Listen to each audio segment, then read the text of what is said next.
Area में, उस locality में जो प्रॉपर्टी सेल हुई है, उस वहां से हम देखेंगे, फाइंड आउट करेंगे कि सिमिलर प्रॉपर्टीज। तो सिमिलर कैसे देखना है वो अभी डिस्कस करते हैं। सिमिलर प्रॉपर्टीज हम फाइंड आउट करेंगे कि सिमिलर प्रॉपर्टीज किस रेट पे सेल हुई है। फिर हम उस प्रॉपर्टी को, जो हमारी सब्जेक्ट प्रॉपर्टी है और जो सिमिलर प्रॉपर्टी जो सेल हुई है, हम दोनों को कंपेयर करेंगे। कंपेयर करके फिर कुछ एडजस्टमेंट करेंगे ताकि दोनों प्रॉपर्टीज जो है वो एक लेवल पे आ जाए। दोनों को एक लेवल पे लाना है। वो कैसे लाना है वो आज डिस्कस करेंगे कि how the market approach is used.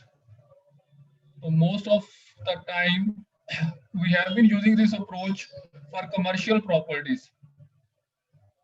और उसमें क्या था कि हम लोग प्रॉपर प्रोसीजर फॉलो नहीं करते।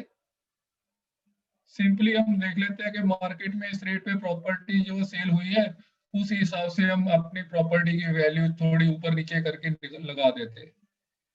लेकिन today we will learn how to use this market approach so as to arrive at certain value, ताकि कल को अगर आपको वैल्यूएशन अपनी डिफेंड करनी है, then you are able to defend that value. So in this chapter we will be studying what are types of market, then we will be studying demand and supply curve, buyers and sellers bell curve for overall sales performance, market survey and data collection, sources of sale transactions, comparison of sale instances, factors of comparison, and weightages for adjustment in value. Then we will be studying hedonic approach and adjustment grid model under sales comparison method. Then we will be studying land characteristics and its effect on land value, hypothetical plotting scheme for value of large size land, residual technique and other development methods. And in the end, we will be studying valuation for joint venture development property. So as far as the types of markets are concerned, we have already studied this topic in our basic chapter, valuation of real estate. So there were three types of markets. One was buyer's market, other was seller's market, and third one was balanced market. Most of the time you will be getting one question out of this: what is buyer's market, what is seller's market, what is balanced market? Out of these three types, at least you will get one question from this chapter topic में से।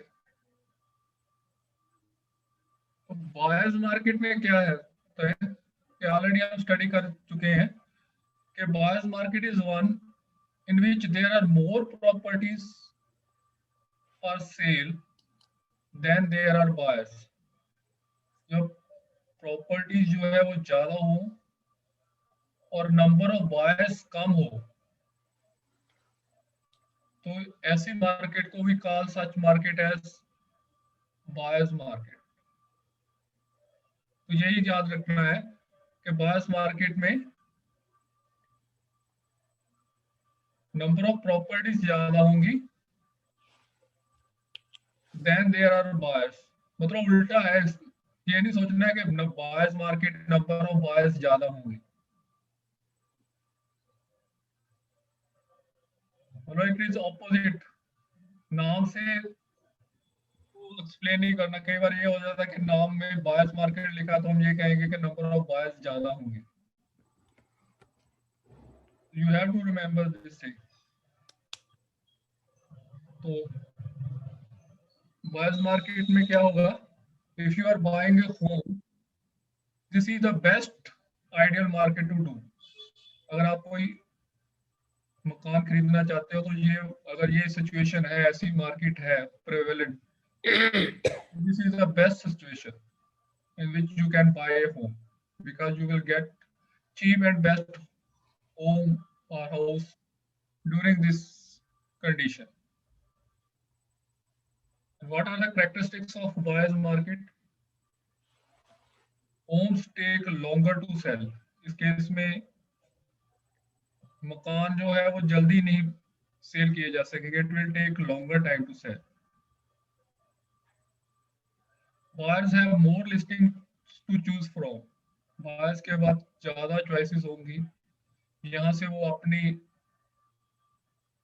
Requirement के हिसाब से अपने choose कर सकते हैं कि कैसा मकान उन्होंने लेना है.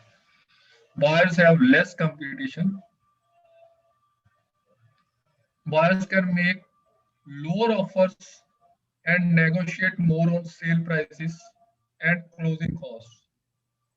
तो buyers जो है उनके पास चॉइसेस ज्यादा होंगी और वो चीपर हाउसेस जो है वो बाय कर सकेंगे और कंपटीशन दो बायर्स के बीच में कम होगा. Then sellers may have to do more to market their properties. Sellers को ज्यादा कोशिश करनी पड़ेगी अपनी प्रॉपर्टीज को सेल करने के लिए, ज्यादा मेहनत करनी पड़ेगी. Sellers may need to lower their price points. तो आगे जाके ये डिस्कस करते हैं बैलेंस कर्व में कैसे जो है प्राइस एडजस्टमेंट होती है सेलर और बायर्स के बीच में. फिलहाल यही समझ लो कि क्या होगा कि ऐसी सिचुएशन में क्या होगा, सेलर्स को अपने प्राइस कम करने पड़ सकते हैं. They may have to reduce their prices. Next is sellers market. A sellers market, it is opposite of the buyers market. Sellers market में क्या होगा कि नंबर ऑफ हाउसेज जो है सेल के लिए they will be less and number of buyers will be more. ये उल्टा होगा, मतलब इसके नाम से नहीं जाना सेलर से मार्केट से, ये नहीं कहना कि नंबर ऑफ सेलर्स ज्यादा होंगे.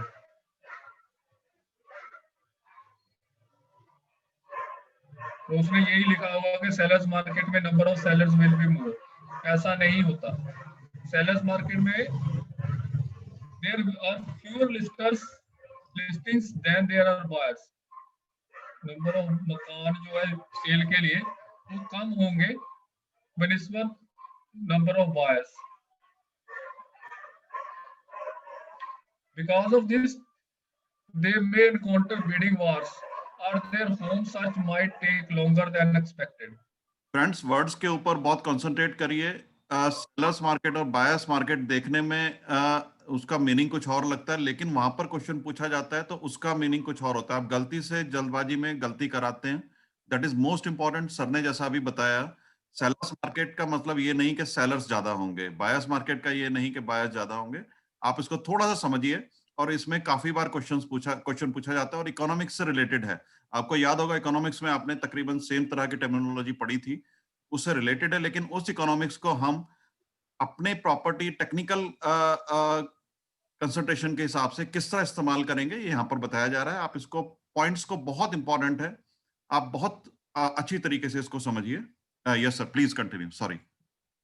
If you are अब ये उसका ऑपोजिट होगा. उसमें क्या था कि बायर्स मार्केट में आपके लिए मकान अगर खरीदना है तो वो बेस्ट सिचुएशन थी. यहाँ पे उल्टा है. अगर आपने अपना मकान सेल करना है, अपनी प्रॉपर्टी सेल करनी है, तो this is the best situation. This is the best situation. So in sellers market अगर इसकी कैरेक्टरिस्टिक्स देखें तो इसकी कैरेक्टरिस्टिक्स क्या होगी, बायर्स को प्रॉपर्टी फाइंड आउट करने के लिए मुश्किल होगी. Buyers will have hard time in finding properties of their liking. जैसी उनको प्रॉपर्टी चाहिए, जिस प्राइस पे चाहिए, वो फाइंड आउट करना जो है उनके लिए मुश्किल होगा. मकान जो है वो जल्दी बिक जाएंगे. ऐसी सिचुएशन में प्रॉपर्टी जल्दी सेल होगी. तो बायर्स, जैसे उसके केस में क्या था कि सेलर्स के बीच में कंपटीशन था, यहाँ उल्टा होगा. बायर्स के बीच में सिर्फ कंपटीशन होगा. उल्टा हो जाएगा. सिमिलरली क्या होगा कि sellers can demand higher price. उसके केस में क्या था कि सेलर्स को अपनी प्रॉपर्टी की कॉस्ट जो थी वो रिड्यूस करनी पड़ सकती थी. इसके केस में उल्टा है. तो वो ज्यादा प्रॉफिट जो है वो ले सकते हैं, they can raise their prices, they have the option to raise their prices. Sellers can be picky with who buy their home, वहां पे था कि बायर्स जो है वो देख पिकी था कि कौन सा मकान मैं लूं। यहाँ पे उल्टा हुआ कि सेलर के पास ऑप्शन होगी कि किसको प्रॉपर्टी उसने सेल करनी है। And the third one as you know is balanced market. तो बैलेंस मार्केट में क्या होगा कि नंबर ऑफ लिस्टिंग्स, बेसिकली क्या होता है कि नंबर ऑफ लिस्टिंग थोड़ी सी ज्यादा होती है जितने नंबर ऑफ बायर्स होते हैं, या at the most they are at par, कि जितने नंबर ऑफ बायर्स होंगे उतनी ही नंबर ऑफ लिस्टिंग होगी। क्या नंबर ऑफ लिस्टिंग थोड़ी सी ज्यादा होगी, slightly higher than number of buyers. तो बैलेंस्ड मार्केट जो है बेसिकली जनरली बहुत कम होती है। एक ट्रांजिशन पीरियड होता है, चाहे जब सेलर्स मार्केट से बायर्स मार्केट की तरफ जाती है मार्केट, जब बायर्स मार्केट की तरफ से सेलर्स मार्केट की तरफ, तो उसके बीच का जो पीरियड होता है, during that time there is balanced market.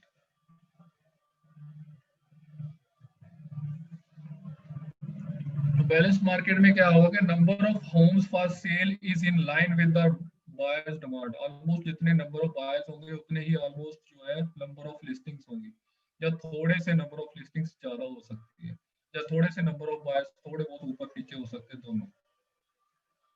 Appraisals are on par with offers. Home prices are not rising और फॉलिंग स्टीपली, ना तो प्राइसेस जो है बहुत ज्यादा बढ़ रहे हैं, जहाँ ना ही प्राइसेस बहुत नीचे आ रहे हैं, स्टैटिक स्टेट आ गए। neither home nor sellers have much power to negotiate।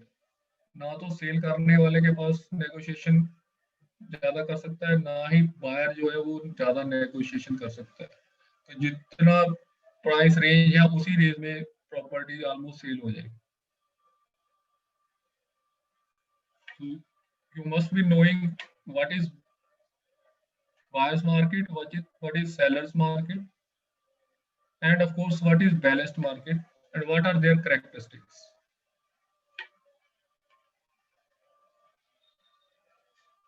Then these are the things you have already studied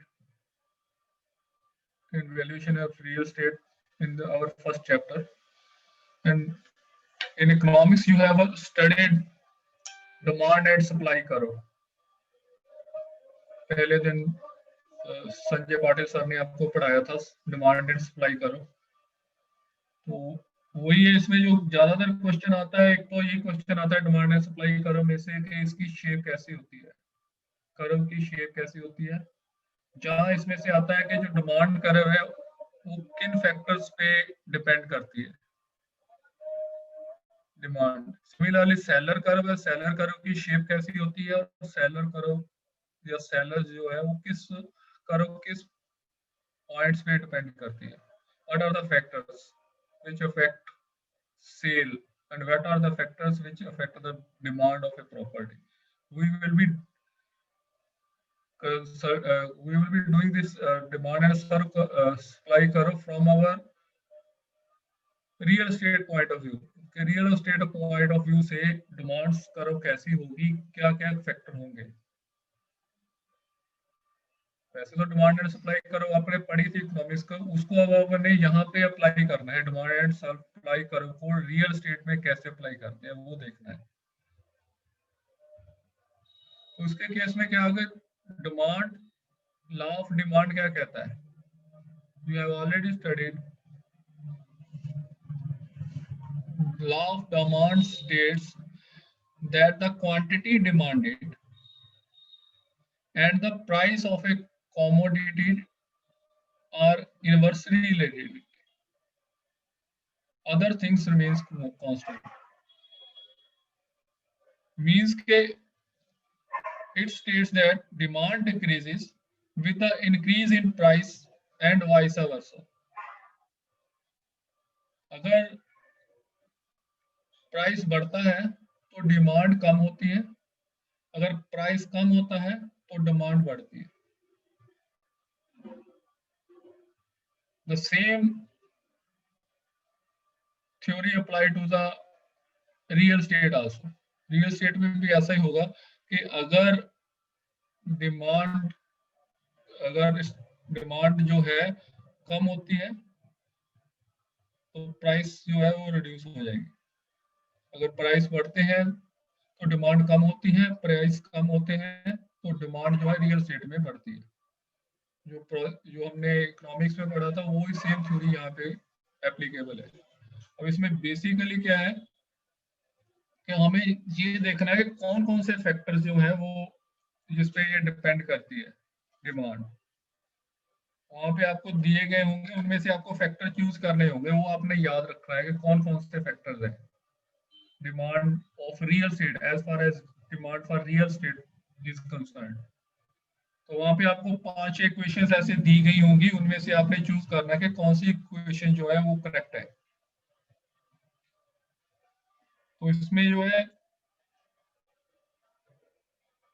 6-7 factors है वो याद रखना है। Demand is a function of, first thing is D is demand of real estate. D जो है वो represent करता आई income of the customers. तो इसमें ये फैक्टर जो है, इसमें से कुछ फैक्टर ऐसे होंगे जो जिसमें डायरेक्टली जो प्रोपोर्शनेट होंगे, कुछ फैक्टर ऐसे होंगे जो इनवर्सली प्रोपोर्शनेट होंगे। अब डिमांड जो है, अगर कस्टमर्स की इनकम बढ़ेगी तो naturally demand of real estate will increase. Then is price of housing. अब ये उल्टा होगा, जैसे अभी ऑलरेडी हमने डिस्कस किया कि अगर प्राइस बढ़ेगा तो demand for housing will reduce. अगर प्राइस कम होगा then demand for housing will increase. Then is cost of borrowing, कि अगर रेट ऑफ इंटरेस्ट, जिस रेट ऑफ इंटरेस्ट पे आपको बैंक से लोन मिलेगा, अगर रेट ऑफ इंटरेस्ट बढ़ेगा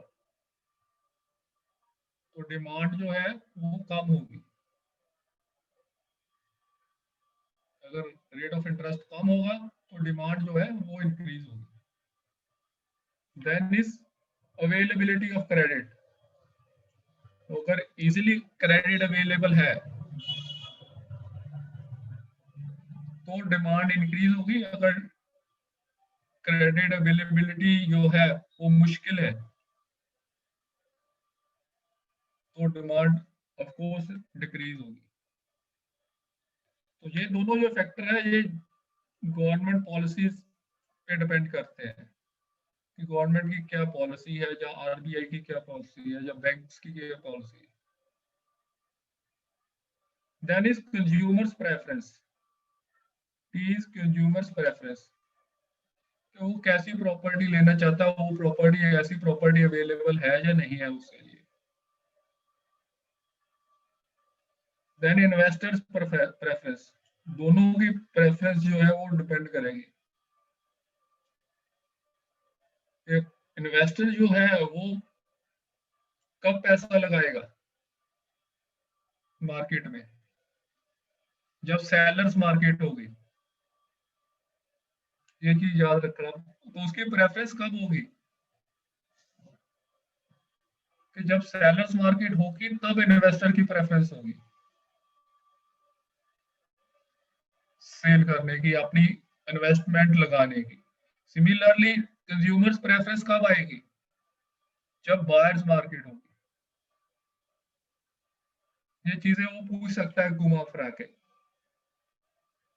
then is price of substitute and complements, तो बेसिकली क्या होता है कि जो बायर होता है वो देखता है कि मैं ये प्रॉपर्टी खरीद रहा हूँ, तो इसका अगर सब्स्टिट्यूट मेरे को मिल रहा है कि अगर 3 बेडरूम का ये हाउस है, ऐसा ही 3 बेडरूम का हाउस मेरे को, ये वाला हाउस मेरे को 10 लाख का मिल रहा है, दूसरा मेरे को 8 लाख का मिल रहा है, तो ऑलमोस्ट सिमिलर है सब्स्टिट्यूट उसका। वो थोड़ा पीछे जाके या तो मेरे को कोई फर्क नहीं पड़ता, मेरा 2 लाख रुपया बचता है।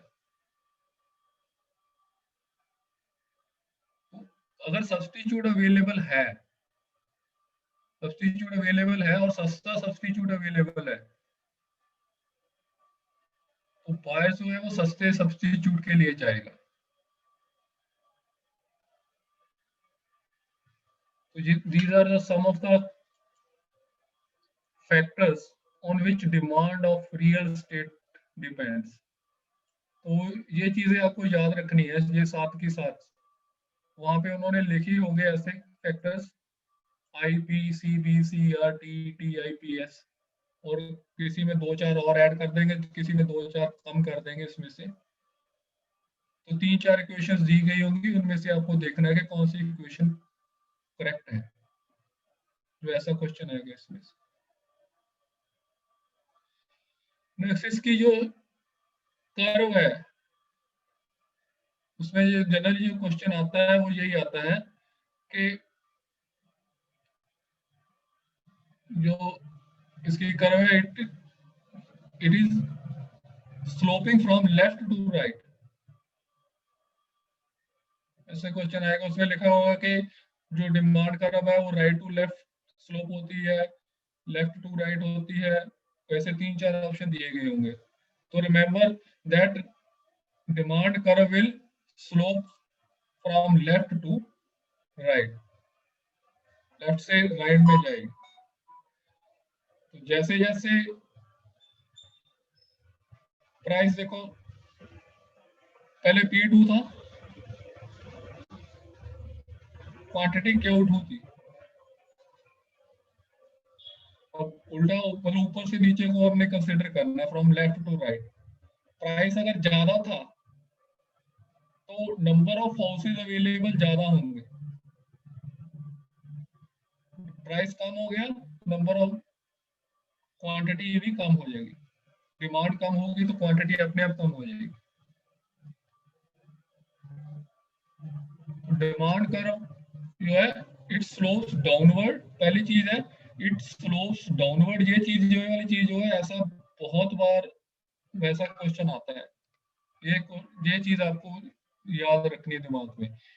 Demand curve slopes downwards from left to right, higher prices reduce quantity demanded. जितना प्राइस हायर होता जाएगा उतनी ही डिमांड कम होती जाएगी। जो लॉ ऑफ सप्लाई है वो उसका उल्टा होगा।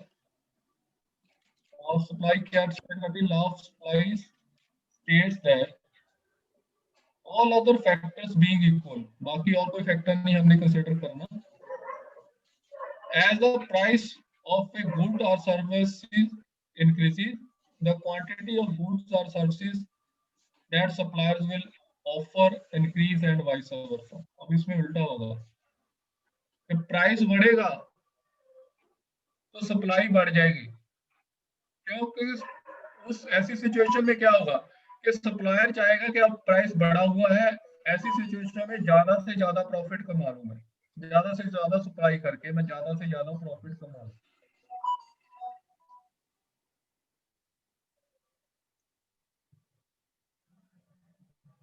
समझ आ गई कि जब प्राइस बढ़ा होगा, प्राइस इंक्रीज होगा, तो ऐसी सिचुएशन में सप्लायर जो है वो चाहेगा कि अब प्राइस बढ़ा हुआ है, मैं ज्यादा से ज्यादा अपना प्रोडक्ट मार्केट में लाके ज्यादा से ज्यादा प्रॉफिट कमाऊं।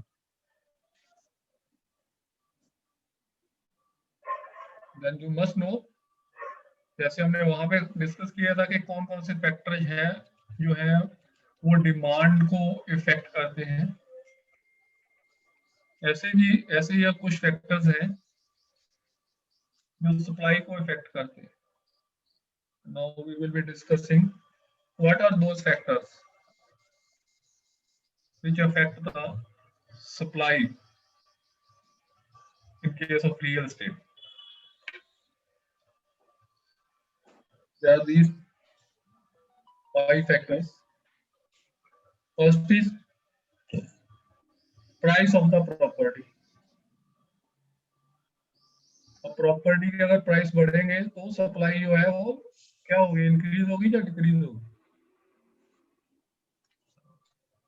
इंक्रीज होगी सर। इंक्रीज होगी। इसमें ये चीज का ख्याल रखना है, वो ऐसे क्वेश्चन पूछ सकता है, या तो ये 4 फैक्टर ऐसे 4 इक्वेशन दी होगी, उसमें 4 फैक्टर दिए होंगे, या वो पूछ सकता है इसमें से कि सप्लाई का क्या इफेक्ट होगा। देन अवेलेबिलिटी ऑफ लैंड, जितनी ज्यादा लैंड अवेलेबल होगी उतनी ज्यादा सप्लाई होगी। एफिशिएंट बिल्डर्स, तो अगर बिल्डर्स जो है वो एफिशिएंट है, वो कुछ जब वो सेलर्स मार्केट है उस दौरान वो अपनी बिल्डिंग्स बना लेते हैं सेल करने के लिए, तो नेचुरली सप्लाई जो है वो बढ़ेगी। Then is easy accessibility of credit, जैसे उसमें था ऐसे ही इसमें भी होगा कि अगर क्रेडिट अवेलेबल है मार्केट में, बैंक्स जो है वो क्रेडिट दे रहे हैं लोअर इंटरेस्ट रेट्स पे, तो सप्लाई जो है वो इंक्रीज होगी। Then availability of skilled labour, अगर उस एरिया में स्किल्ड लेबर अवेलेबल है तो सप्लाई जो है वो इंक्रीज हो जाएगी। तो इसकी कैसी शेप होगी,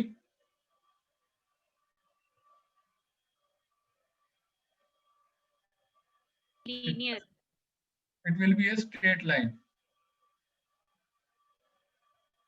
कि जैसे जैसे प्राइस इंक्रीज हो रहा है, सप्लाई Q1 है, प्राइस P1 पे, P2 पे सप्लाई Q2 हो गई, P3 पे सप्लाई Q3 हो गई।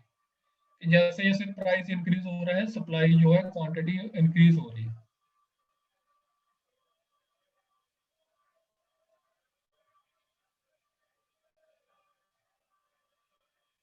तो इसकी शेप वो पूछेगा तो इसकी शेप जो होगी it will be a straight line.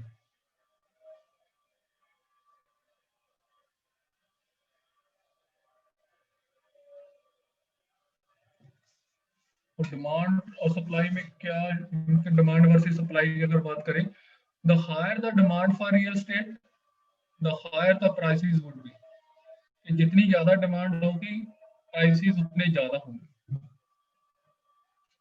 अगर हम इनको नेटशेल में डिस्कस करें डिमांड एंड सप्लाई को, the higher the demand for real estate higher will be the prices. Localities situated in the central part of the city which are already matured and established, the scarcity of land is one of the major reason pushing the demand up.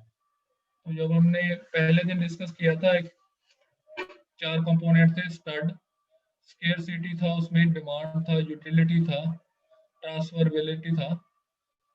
तो अगर scarcity बढ़ेगी तो जैसे central जो area है, localities है city की, उस एरिया में क्या होता है कि वो पूरा डेवलप हो चुका होता है कि उसमें बहुत कम लैंड अवेलेबल होती है फर्दर डेवलपमेंट के लिए। तो एक तरह से स्केर्सिटी ऑफ लैंड हो गया। तो जब स्केर्सिटी ऑफ लैंड होगा तो उस केस में क्या होगा, तो ऐसी डिमांड, अगर वहां पे सेंट्रल एरिया में कोई 1 या 2 प्लॉट जो है वो खाली है जहाँ पे कंस्ट्रक्शन की जा सकती है, तो in that case demand of such plots will increase. अगर स्केर्सिटी होगी तो डिमांड और स्केर्सिटी जो आपस में इंटर रिलेटेड है। अगर स्क्वेयर्स है प्लॉट, प्रॉपर्टी स्केर्स है, तो डिमांड को इंक्रीज करेगी। देन डिमांड जो है वो, अगर इन दोनों का आपस में रिलेशन क्या होगा, डिमांड का और सप्लाई का, demand is inversely proportionate to supply. अगर सप्लाई कम है तो डिमांड बढ़ेगी, अगर सप्लाई ज्यादा है तो डिमांड कम होगी। They are inversely proportionate to each other.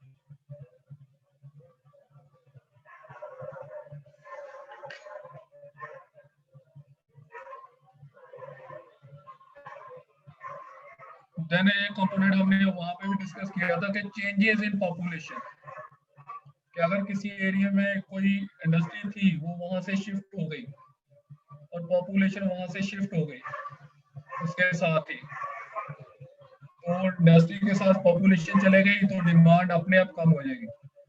जहाँ किसी एरिया में कोई इंडस्ट्री सेटअप हो गई तो वहां पे पॉपुलेशन इंक्रीज हो जाएगी। जब पॉपुलेशन बढ़ेगी तो naturally demand in that area will increase. They are interrelated to each other. So changes in population जो है वो affect करेगी demand.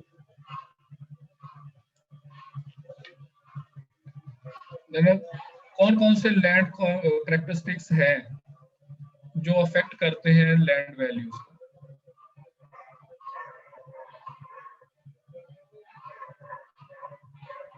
First is proper use of land. तो जैसे पहले चैप्टर में हमने पढ़ा था कि मान लो कोई पूरा एरिया डेवलप है, वहां पे रेजिडेंशियल कॉलोनी डेवलप हुई है, कुछ छोटा सा पोर्शन जो है वो एग्रीकल्चर के लिए यूज हो रहा है, लैंड उसी एरिया में है लेकिन उसका यूज जो है वो प्रॉपर नहीं हो रहा।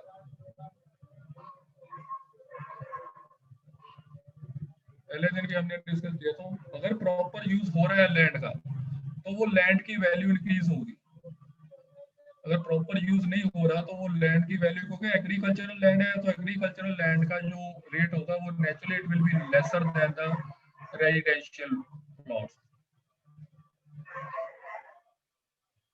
Then is location of land. तो लोकेशन तो डिपेंड करेगा ही, अगर कोई लैंड जो है वो मेन रोड पे है, it is nearer to the bus terminal और रेलवे स्टेशन और मेट्रो स्टेशन, उसकी वैल्यू हायर होगी एज कंपेयर टू अगर कोई लैंड जो है वो इंटीरियर में है और it is far away from the bus terminal and railway station,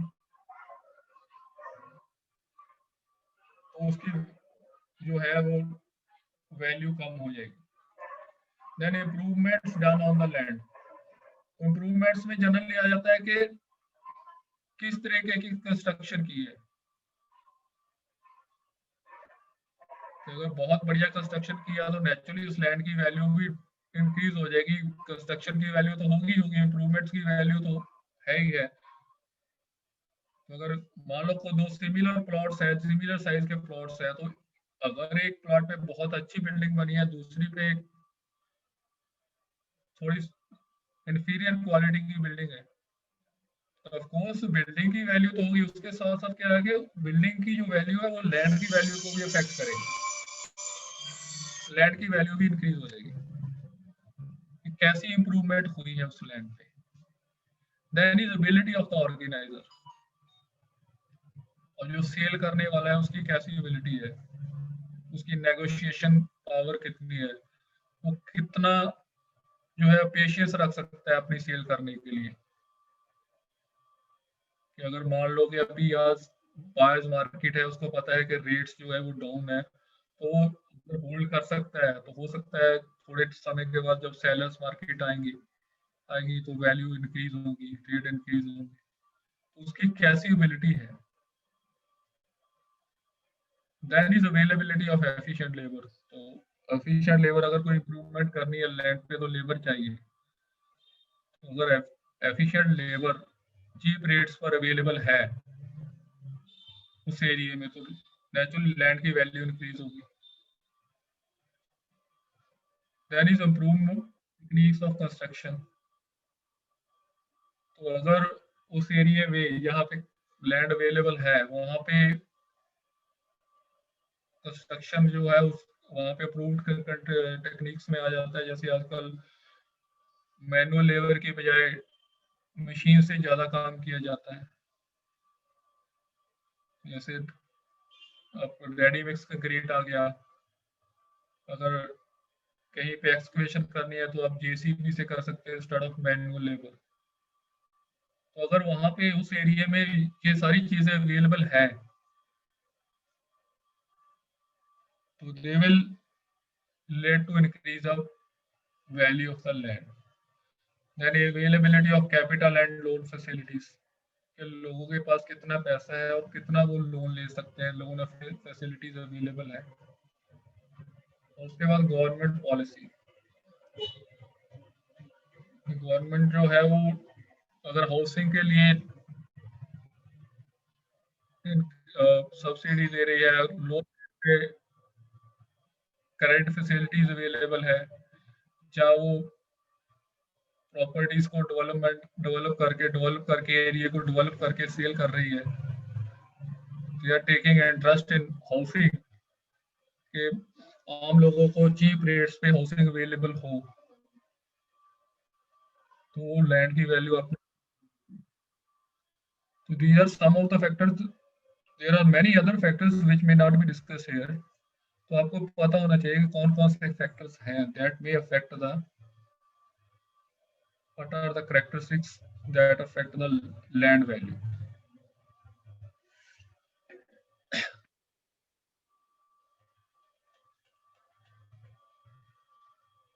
Then आपके सिलेबस में है बेल्स कर्व, तो जनरली उसमें से क्वेश्चन तो पूछा नहीं जाता, फिर भी आपको पता होना चाहिए कि बेल्स कर्व क्या है, कि ये सेल परफॉर्मेंस को, ओवरऑल सेल परफॉर्मेंस के लिए यूज की जाती है बेसिकली। इसमें देखो कि ये फिगर है आपने, उसमें देखो इस तरफ हमने लिया है नंबर ऑफ बायर्स और सेलर्स, और इस तरफ को हमने प्राइस लिया है।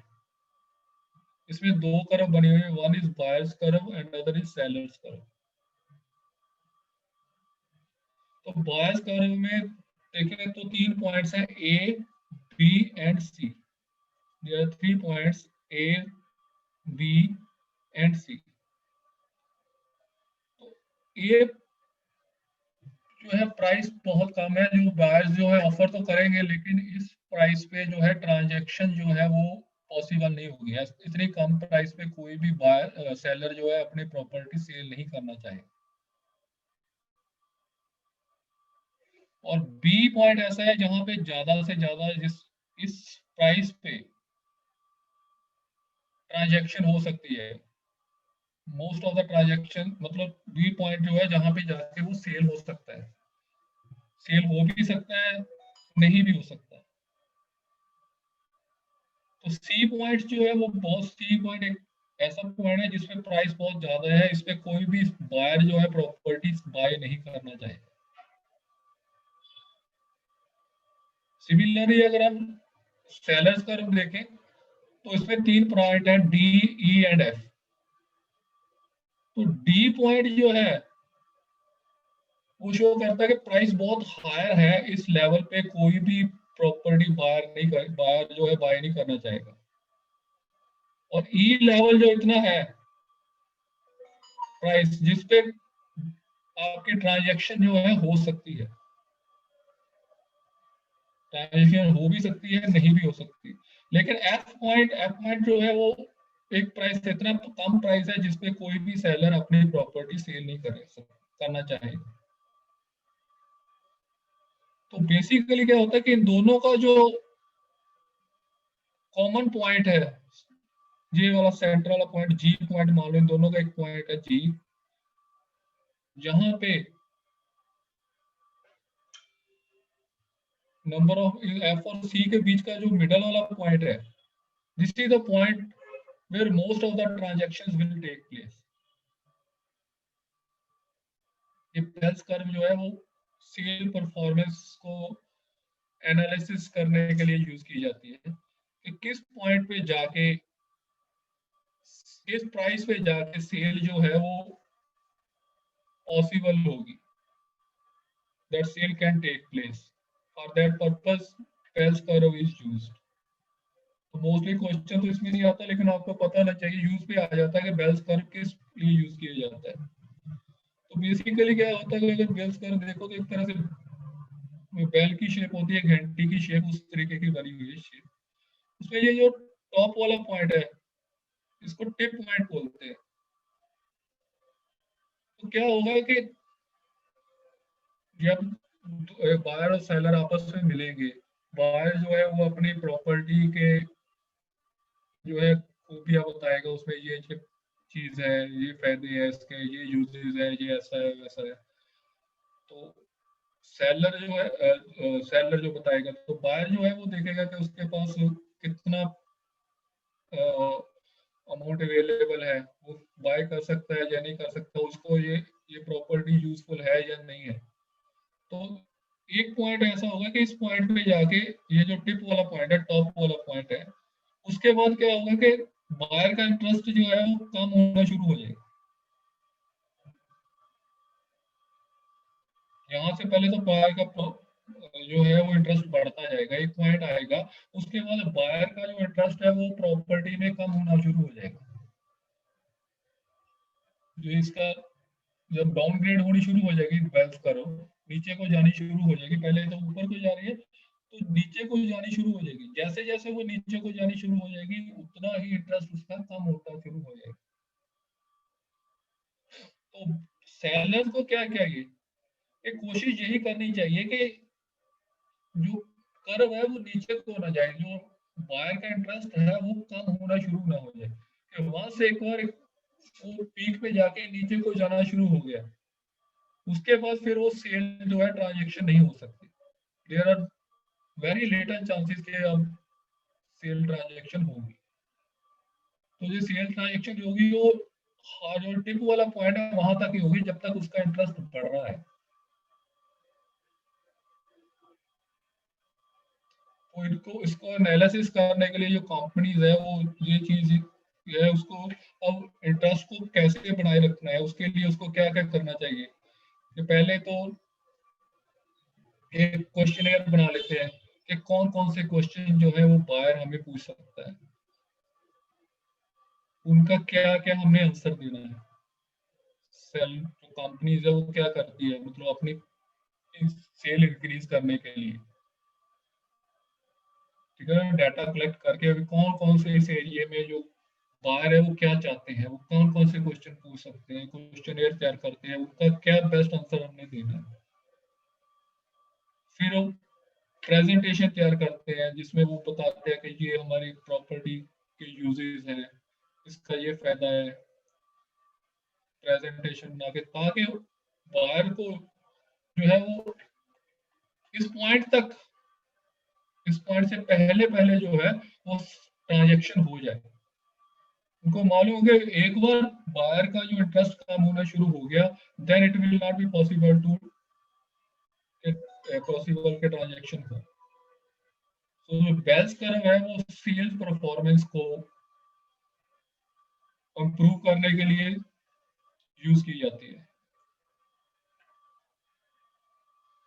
तो एनालिसिस करने के लिए कि सेल परफॉर्मेंस कैसे इंक्रीज करनी है, कौन सा ऐसा पॉइंट होगा, कौन सा ऐसे प्राइस होगा जिसपे जाके ट्रांजैक्शन जो है वो ज्यादा होने के चांसेस है, वो प्राइस रेंज क्या क्या होगी, इसमें नंबर ऑफ बायर्स जो है वो खरीदना चाहेंगे इस एरिया में। उसके लिए कंपनीज जो है वो बायर्स कर्व यूज करती है, सॉरी बेल्स कर्व यूज करती है। तो एक तो आपको इसको पता होना चाहिए कि क्यों यूज करते हैं इसको, क्या इसके फायदे हैं।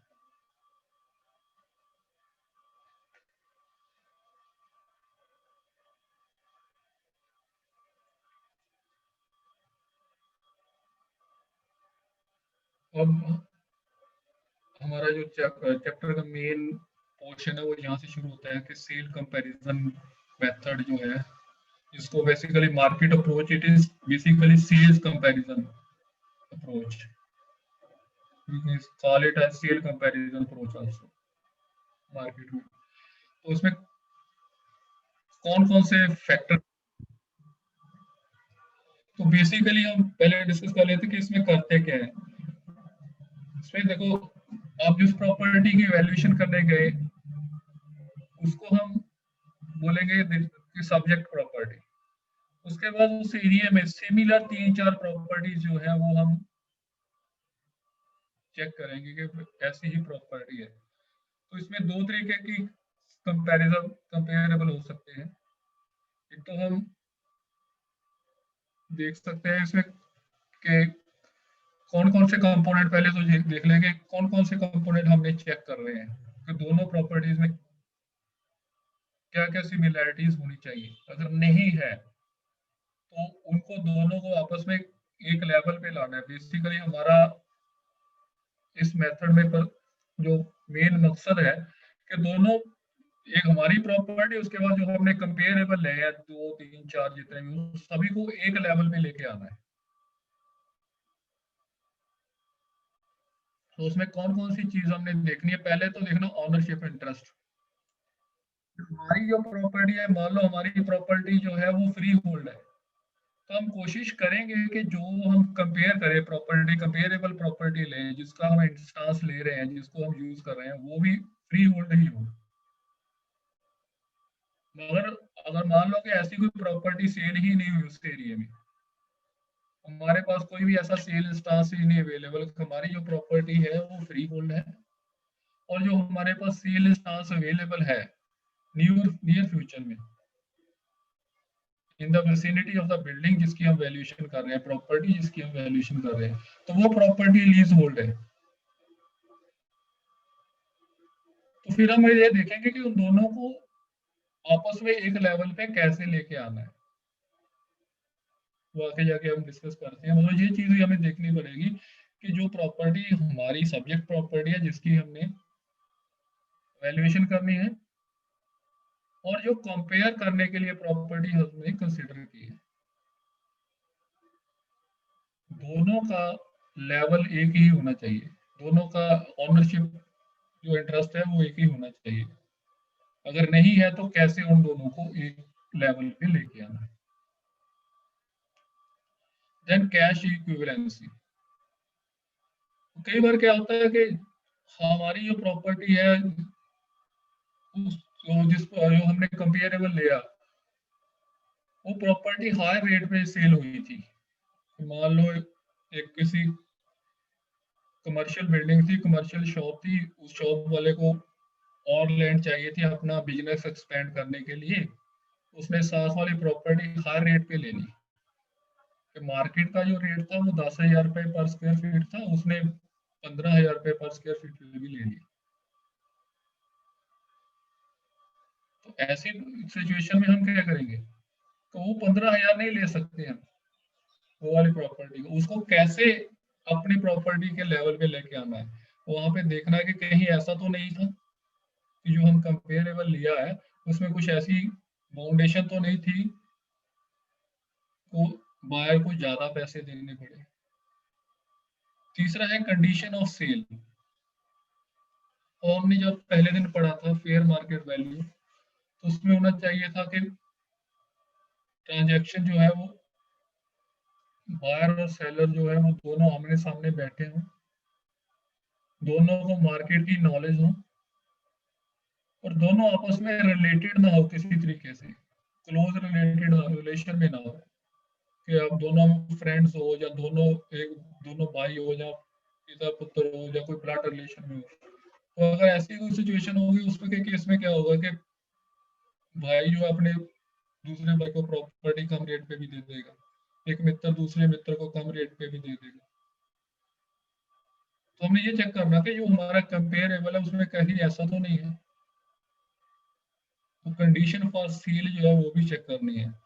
Then market conditions. Market conditions में हमने चेक करनी है कि इकोनॉमी कैसी है, अब बायर्स मार्केट है या सेलर्स मार्केट है या बैलेंस्ड मार्केट है, रियल एस्टेट के प्राइसेस हायर जा रहे हैं या कम जा रहे हैं, क्या ट्रेंड है local as well as national level पे, दोनों पे हमने देखना है। Then locational characteristics. तो ये तो इम्पोर्टेंट है ही कि हमारी प्रॉपर्टी मान लो इंटीरियर में है, जो प्रॉपर्टी हमने कंपेरेबल चूज किया है वो प्रॉपर्टी जो है वो मेन रोड पे है,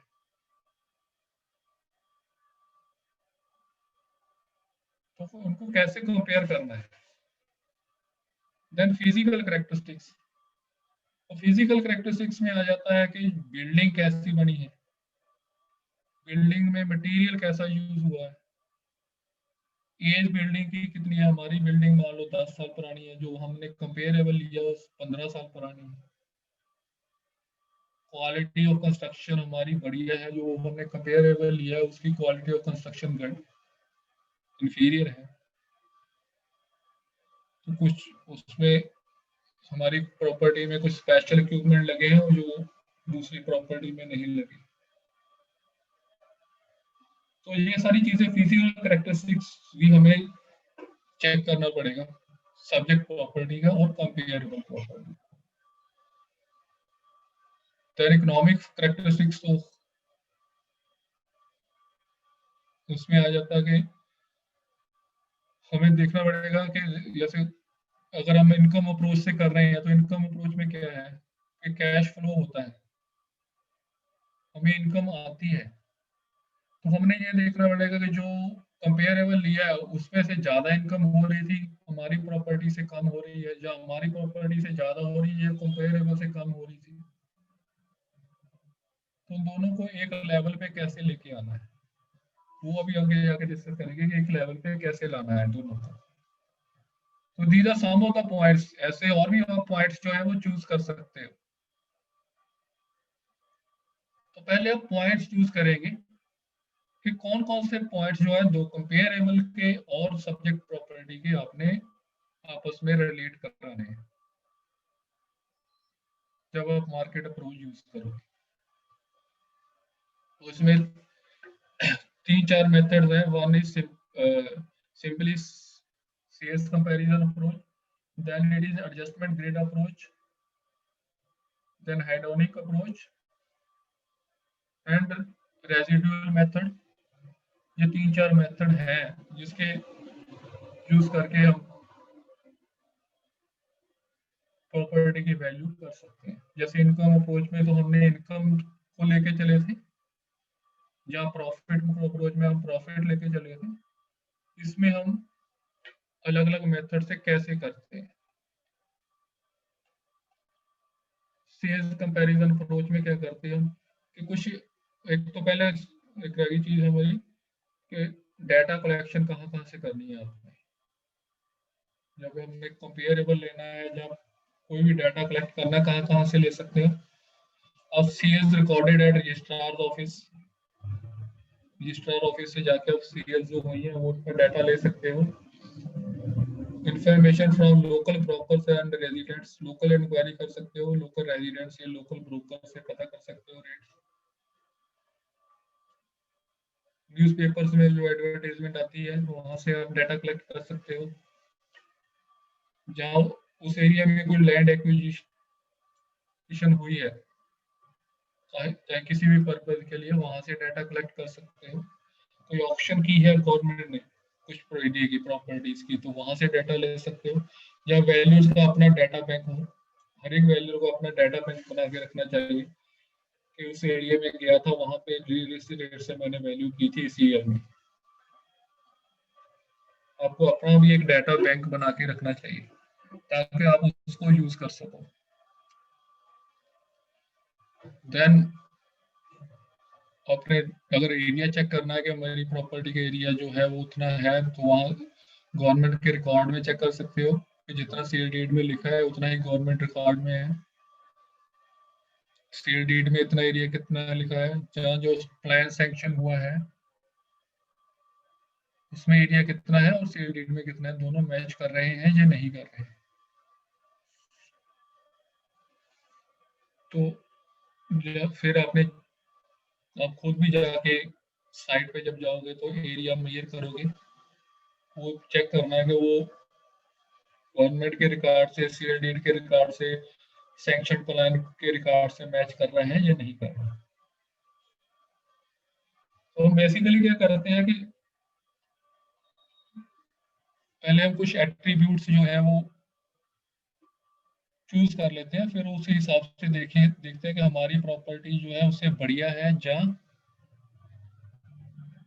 घटिया है। जैसे मान लो सब्जेक्ट प्रॉपर्टी जो है, जिस प्रॉपर्टी की हमें वैल्यू करनी है वो डबल फ्रंटेज है, मतलब दो साइड में उसको रोड लगती है। और जो हमारे जो हमने सेल जिसकी कंपेरेबल लिया है, जिसके साथ हमने कंपेयर करना है, वो मान लो सिंगल फ्रंटेज है, तो वैल्यू हम 15 से 20% इंक्रीज कर देंगे।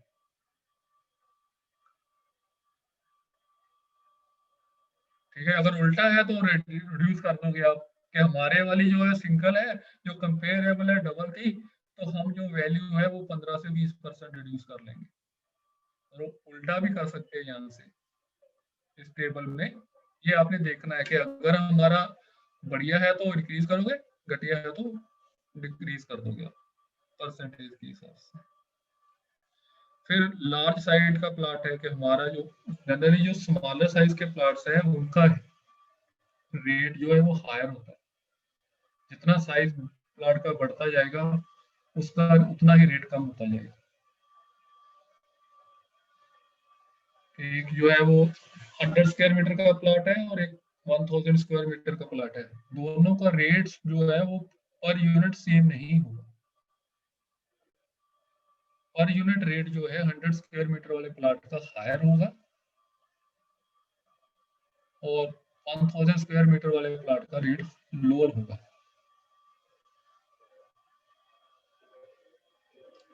तो लार्ज साइज प्लाट में हमने देखना है हमारा जो प्लाट है लार्ज साइज का है तो हमारी प्रॉपर्टी है वो रेट जो है 15 से 40% कम हो सकता है। वो हमें देखना पड़ेगा कितना कम करना है।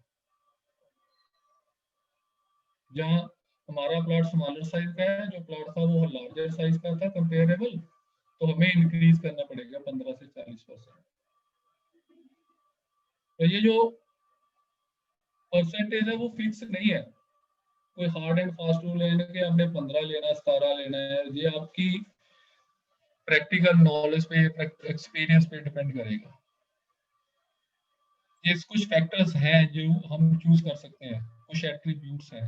देन इज टाइम फैक्टर कि जो प्रॉपर्टी थी वो आज प्रॉपर्टी की वैल्यू आज करनी है जो कंपेरेबल है। मान लो 1 साल पहले सेल हुआ था तो नेचुरली अगर 1 साल पहले सेल हुआ था तो उससे कुछ वैल्यू हायर ही होगी आज की डेट में। आज वैल्यू बड़ी होगी कंपेरेबल से, तो वो वैल्यू जो है हम 5 से लेके 15% पर ईयर तक इंक्रीज कर सकते हैं।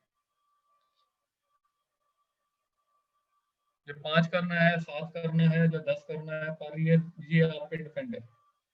ये आपने मार्केट से पता करना कि रेट्स कितने हायर हो रहे हैं, कितना इंक्रीज हो रहा है। और जरूरी नहीं कि इंक्रीज हो, डिक्रीज भी हो सकता है उस एरिया में। Due to certain conditions rate of lands में गो डाउन आल्सो। देन आपकी प्रॉपर्टी जो है वो मेन रोड पे है। जो सब्जेक्ट प्रॉपर्टी थी जो कंपेरेबल थी वो अंदर थी, बाई लेन में थी, तो आप अपनी वैल्यू 15 से 30% इंक्रीज करोगे। अगर उल्टा है कि जो सेल इंस्टांस था वो मेन रोड पे था, आपकी प्रॉपर्टी बाई लेन में है, तो आप डिक्रीज करोगे 15 से 30%। फिर प्लॉट अगर लैंड लॉक है, लैंड लॉक लैंड क्या होता है कि वो लैंड जिसको कोई भी रोड नहीं लगती, जिसमें कोई भी एक्सेस नहीं है, डायरेक्ट एक्सेस नहीं है, किसी और की प्रॉपर्टी के में से होके जाना पड़ता है। तो अगर आपकी प्रॉपर्टी जो है वो रोड से लगती थी और जो प्रॉपर्टी कंपेरेबल थी वो रोड पे है, और आपकी प्रॉपर्टी लैंड लॉक लैंड है, लैंड लॉक लैंड समझ गए कि जिसको कोई भी डायरेक्ट एक्सेस नहीं है, किसी और की प्रॉपर्टी से निकल के जाना पड़े, तो ऐसी प्रॉपर्टी का रेट जो है वो 25%, 20 to 25% ही रह जाएगा। वो उसके जो साथ वाले हैं वो ही खरीद सकते हैं, कोई और दूसरा आदमी नहीं लेगा।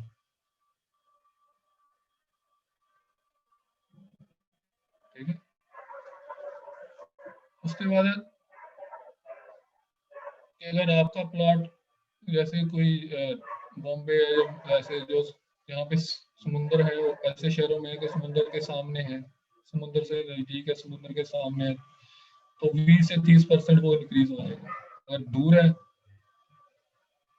तो रिड्यूस हो जाएगा depending upon the condition. Then pending litigations, कोई अगर केस चल रहा है प्रॉपर्टी पे, तो अगर आपकी प्रॉपर्टी केस नहीं है, जो सेल हुई थी उस पे केस चल रहा है, तो आपकी प्रॉपर्टी की वैल्यू इंक्रीज हो जाएगी। अगर उल्टा है तो आपकी वैल्यू डिक्रीज हो जाएगी। तो कौन कौन से कंपेरेबल लेने हैं, जहाँ देख लो कि आपकी प्रॉपर्टी जो है, जैसे आपको आपने कोई एनपी अकाउंट की वैल्यूएशन करनी है तो वहां पे फोर्स सेल होगी, तो फोर्स सेल होगी तो नॉर्मल मार्केट रेट से आप 15 से 30% कम लोगे। तो अगर जो प्रॉपर्टी अपने कंपेरेबल ली थी वो पोस्ट सेल हुई थी, आपकी प्रॉपर्टी नॉर्मल सेल है, नॉर्मल है प्रॉपर्टी, तो फिर वो 15 से 30% इंक्रीज हो जाएगी।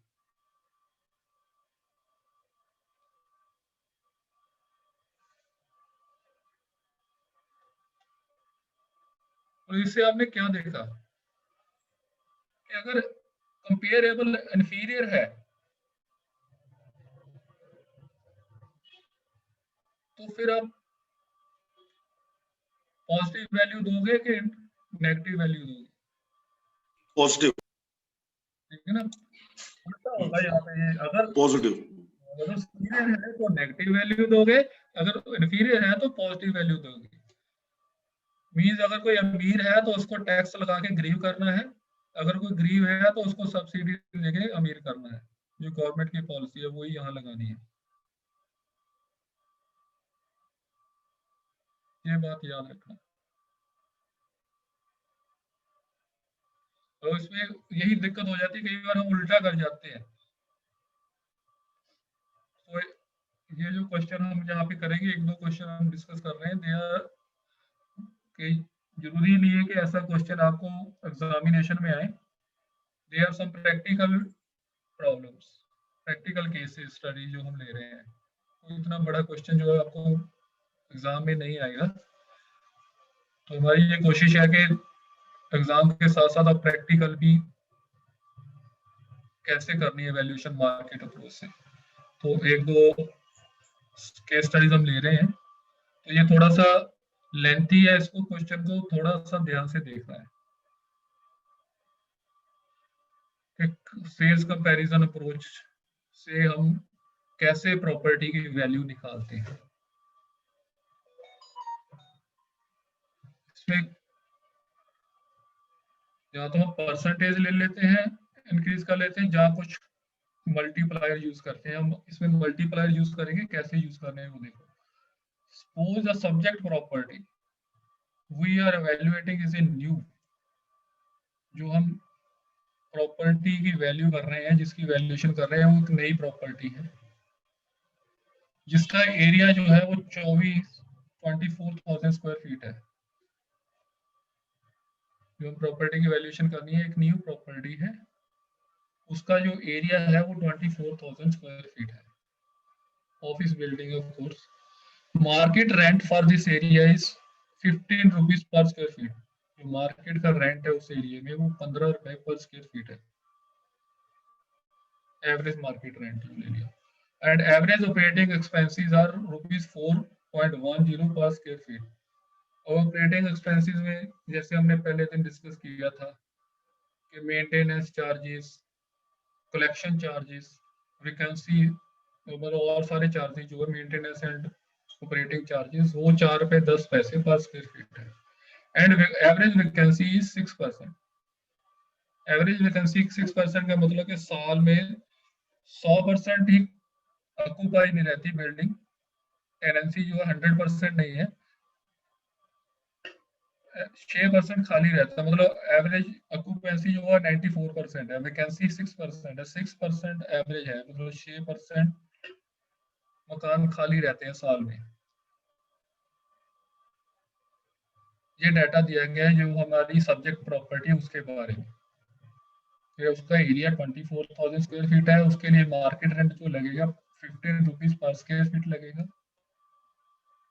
उसके लिए जो ऑपरेटिंग एक्सपेंसेस होंगे वो 4 रुपए 10 पैसे पर स्क्वायर फीट होंगे, और जो एवरेज वैकेंसी लेंगे हम वो 6% होगी।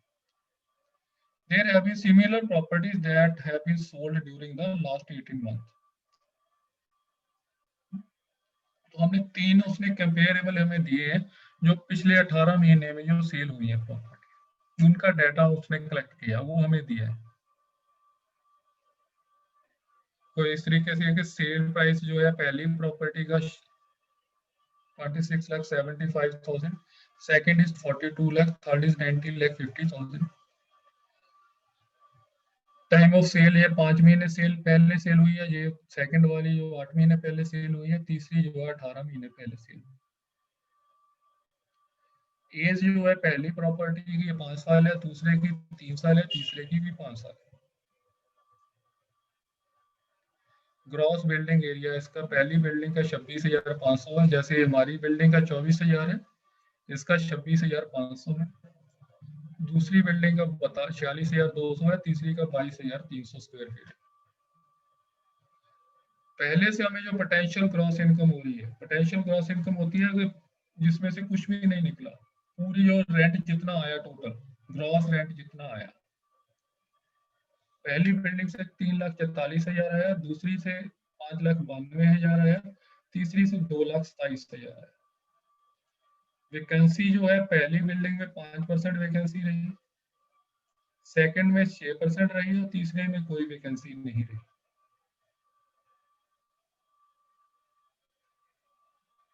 ऑपरेटिंग एक्सपेंसेस पहली बिल्डिंग के 99,000, सेकंड वाले के 1,72,500, तीसरी वाले के 72,000 रुपये। ये हमें डेटा दिया गया।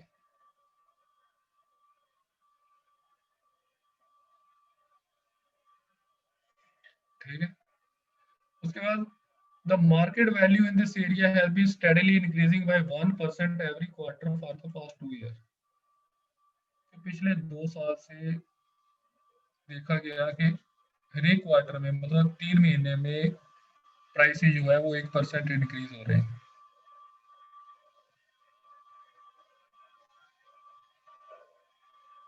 ठीक है, और हमें दिया था subject along with comparable 2 and 3 of average construction quality. जो हमारी प्रॉपर्टी है और ये 2 नंबर और 3 नंबर जो है वो ये एवरेज क्वालिटी के हैं, लेकिन जो comparable 1 is built with above average construction material. जो कंपेरेबल 1 है वो एवरेज से थोड़ा अच्छे मटेरियल से बनी हुई है। assume that properties constructed in the past 5 years are nearly new। ये हमने यूज करना कि जो 5 साल पुरानी बिल्डिंग है वो ऑलमोस्ट नई है, कोई डेप्रिसिएशन नहीं लगा रही हम उसमें, नहीं तो डेप्रिसिएशन अगले चैप्टर में जाकर डिस्कस करेंगे। तो we assume a brand new property would actually sell for 4% premium। हम ये assume क्वेश्चन में उसने दिया है कि जो ब्रांड न्यू प्रॉपर्टी है वो 4% हायर प्रीमियम पे सेल होगी, क्योंकि हमने हमारे क्वेश्चन में दिया है तो वो हमारी प्रॉपर्टी जो है वो ब्रांड न्यू प्रॉपर्टी अगर है तो उसको 4% प्रीमियम में सेल होगी। Calculate the value of the property by comparable sale method.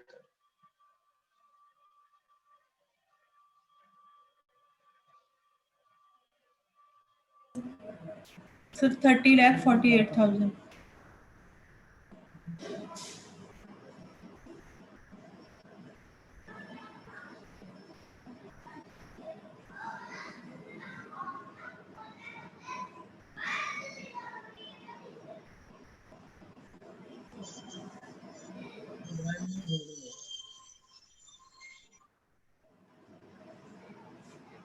ये कोई डाटा पढ़ लो फिर हम इसको डिस्कस करते हैं।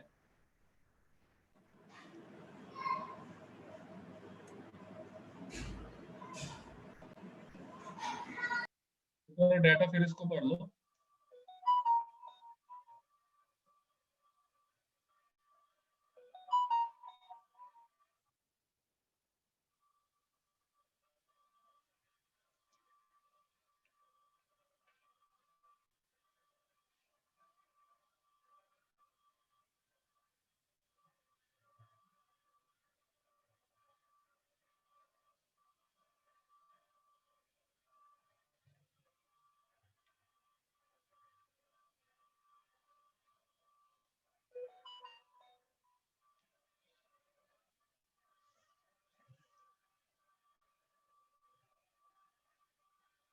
इसमें एक चीज ध्यान रखना है कि जो मार्केट अप्रोच है इसमें जो वैल्यू आती है, जैसे हम इनकम अप्रोच में निकालते थे तो एक वैल्यू आ जाती थी पर्टिकुलर वैल्यू, यहाँ पे एक वैल्यू नहीं आएगी, एक रेंज आएगी कि इतने से लेके इतने तक वैल्यू हो सकती है। उस रेंज को फिर आपने किसी एक पर्टिकुलर पॉइंट पे कैसे पहुंचना है वो देखना है। इसमें कभी भी एक वैल्यू नहीं आएगी आपकी कि आपकी वैल्यू 10 लाख आ गई या 20 लाख आ गई। आपकी वैल्यू आएगी जैसे 20 से लेके 25 तक, तब आपने एंड में देखना कि 20 लेनी है या मैंने 25 लेनी है। एक चीज याद रखना है, इसमें कोई भी पर्टिकुलर वैल्यू नहीं आई। अब इसको थोड़ा ध्यान से देखिए कि कैसे करना है। टेबुलर फॉर्म में ये सारी कैलकुलेशन करते जाएंगे। हमें ये डाटा दिया गया, देखो पहले की प्रॉपर्टी जो दी थी वो हमें दी थी 26,75,000 की पहली प्रॉपर्टी, दूसरी 42 लाख है, तीसरी 19.5 लाख। एज दी है पहली प्रॉपर्टी की 5 साल, दूसरे की 30 साल, तीसरे की भी 5 साल। ये डाटा हमें गिवन है। ग्रॉस बिल्डिंग एरिया हमें दिया है तीनों प्रॉपर्टीज का। पोटेंशियल ग्रॉस इनकम हमें दी है तीनों प्रॉपर्टीज की, और वैकेंसी हमें दी है तीनों प्रॉपर्टीज की। यहाँ तक ये जो पहले 6 पॉइंट है ये हमें गिवन है, यहाँ तक हमने कुछ नहीं किया। अब सबसे पहले हमने निकालना है इफेक्टिव ग्रॉस इनकम। पोटेंशियल तो थी, उसमें से कुछ भी माइनस नहीं है। इफेक्टिव में क्या है कि 5% वैकेंसी हो गई, कि 3,44,000 था, उसकी इफेक्टिव कितनी मिली हमें, 95% मिला। 5% कम मिला साल में, 3,44,000 होना था लेकिन 5% वैकेंसी हो गई, हमें 3,26,800 मिला। इसको 0.95 से मल्टीप्लाई कर देंगे, ठीक है। सिमिलरली 5,92,000 मिलना था, लेकिन 6% वैकेंसी रही, 0.94 में हमें मिला 5,56,500। तीसरी प्रॉपर्टी में कोई भी वैकेंसी नहीं रही, 2,27,000 मिलना था, हमें 2,27,000 मिला। तो ये हो गई आपकी इफेक्टिव ग्रॉस इनकम। इसमें कोई डाउट है तो पूछ लो, और सारे डाउट क्लियर करके ही चलते हैं आगे आगे। ओके, यहाँ तक समझ आ गई, कोई प्रॉब्लम वाली बात नहीं। उसके बाद ऑपरेटिंग एक्सपेंसेस हमें दिए गए हैं तीनों बिल्डिंग्स का। इसका 99,000 है, इसका 1,75,000, इसका 72,000। तो वो हमने लिख लिए जी, इसके ऑपरेटिंग एक्सपेंसेस हो गए, ये इसके ऑपरेटिंग हो गए, ये इसके। अब इफेक्टिव में से ऑपरेटिंग एक्सपेंसेस निकाल देंगे तो हमें नेट ऑपरेटिंग इनकम मिलेगी, नेट इनकम मिलेगी। अब दोनों में फर्क पता चल गया, इफेक्टिव में और नेट ऑपरेटिंग इनकम। हमने क्या किया कि 3,26,800 में से 99,000 माइनस कर दिया, जो नेट हमें मिला 2,27,800 मिला। इसका जो नेट हमें मिला 5,56,500 में से 1,72,500 माइनस कर दिया, नेट हमें 3,84,000 मिला। सिमिलरली 2,27,000 में से 72,000 माइनस कर दिया, हमें 1,55,000 रुपया मिला नेट। अब इन दोनों में फर्क पता चल गया, इफेक्टिव में और नेट में। कोई डाउट है तो पूछ लो यहाँ। सर पोटेंशियल ग्रॉस इनकम में हमेशा ही वैकेंसी पीरियड इंक्लूड रहेगा ना? Yes, Yes. अब तीन चीजें हो गई, potential gross income, effective gross income and net operating income, ठीक है। अब इन तीनों को यूज करके हम एक मल्टीप्लायर बनाएंगे तीनों के लिए, potential gross income multiplier, effective gross income multiplier and net operating income multiplier. वो कैसे बनाना है अब देखते हैं। और प्राइस जो है पर स्क्वायर फीट हमने निकाल लिया कि ये टोटल प्राइस था 26,75,000, कितने एरिया के लिए था, 26,500 के लिए। ये 42 लाख कितने के लिए था, 46,200 के लिए। और 19,50,000 कितने के लिए था, 22,300 के लिए। तो आप प्राइस पर स्क्वायर फीट निकाल सकते हो कि टोटल प्राइस को हम टोटल एरिया से, टोटल ग्रॉस एरिया से डिवाइड कर दिया। 26,75,000 को हमने 26,500 से डिवाइड कर दिया, तो हमें मिल गया इसका प्राइस पर square feet 100.94 rupees. Similarly 42 lakh को हमने 46,200 से डिवाइड किया, तो हमें ये मिल गया 90.91। तीसरे का हमने 19,50,000 को जो 22,300 से डिवाइड किया, तो हमें मिल गया 87.4।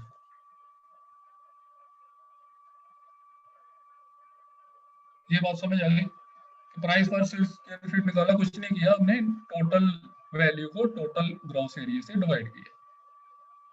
अब हमने एक फैक्टर निकालना है, पोटेंशियल ग्रॉस इनकम मल्टीप्लाई, कि जो सेल थी वो पोटेंशियल इनकम से कितने टाइम हायर है।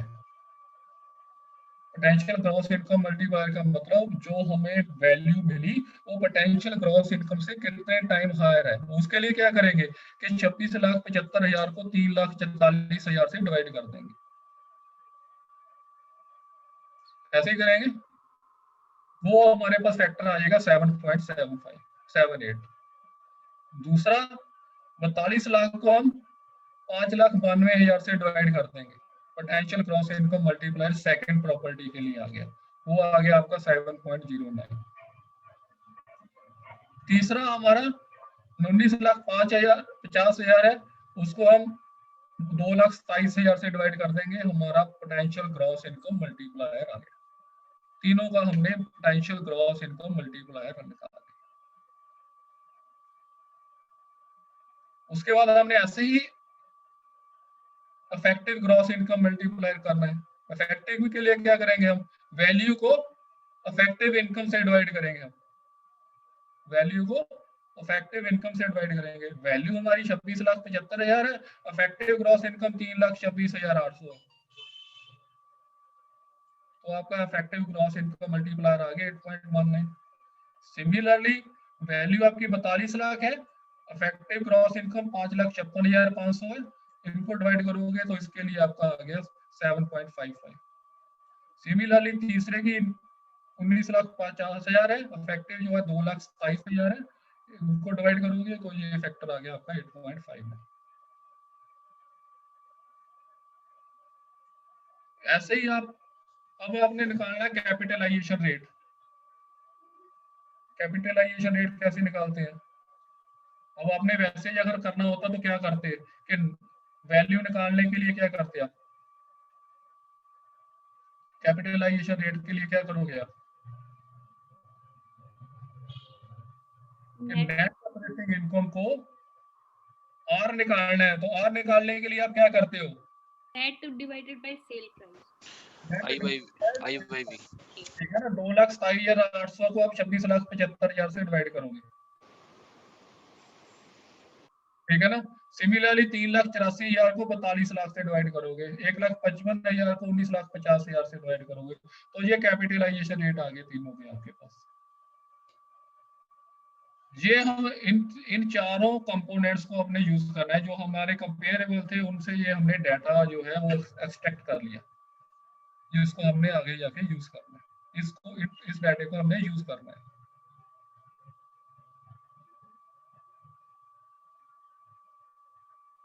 ठीक है, ये डाटा हमने वहां से एक्सट्रैक्ट किया है जो हमारे पास था। अब हमने ये देखा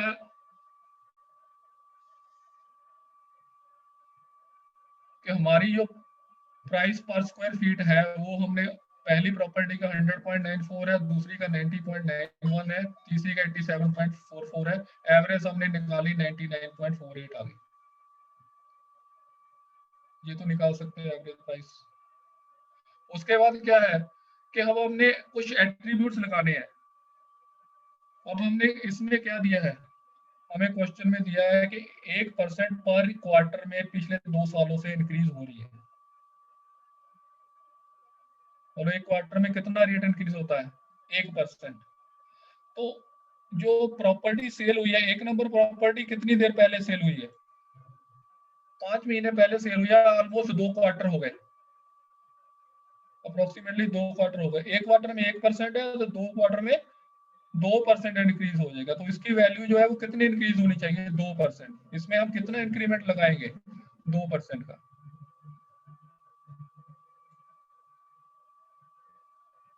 ठीक है, दूसरी प्रॉपर्टी जो है वो कब सेल हुई है, 8 महीने पहले।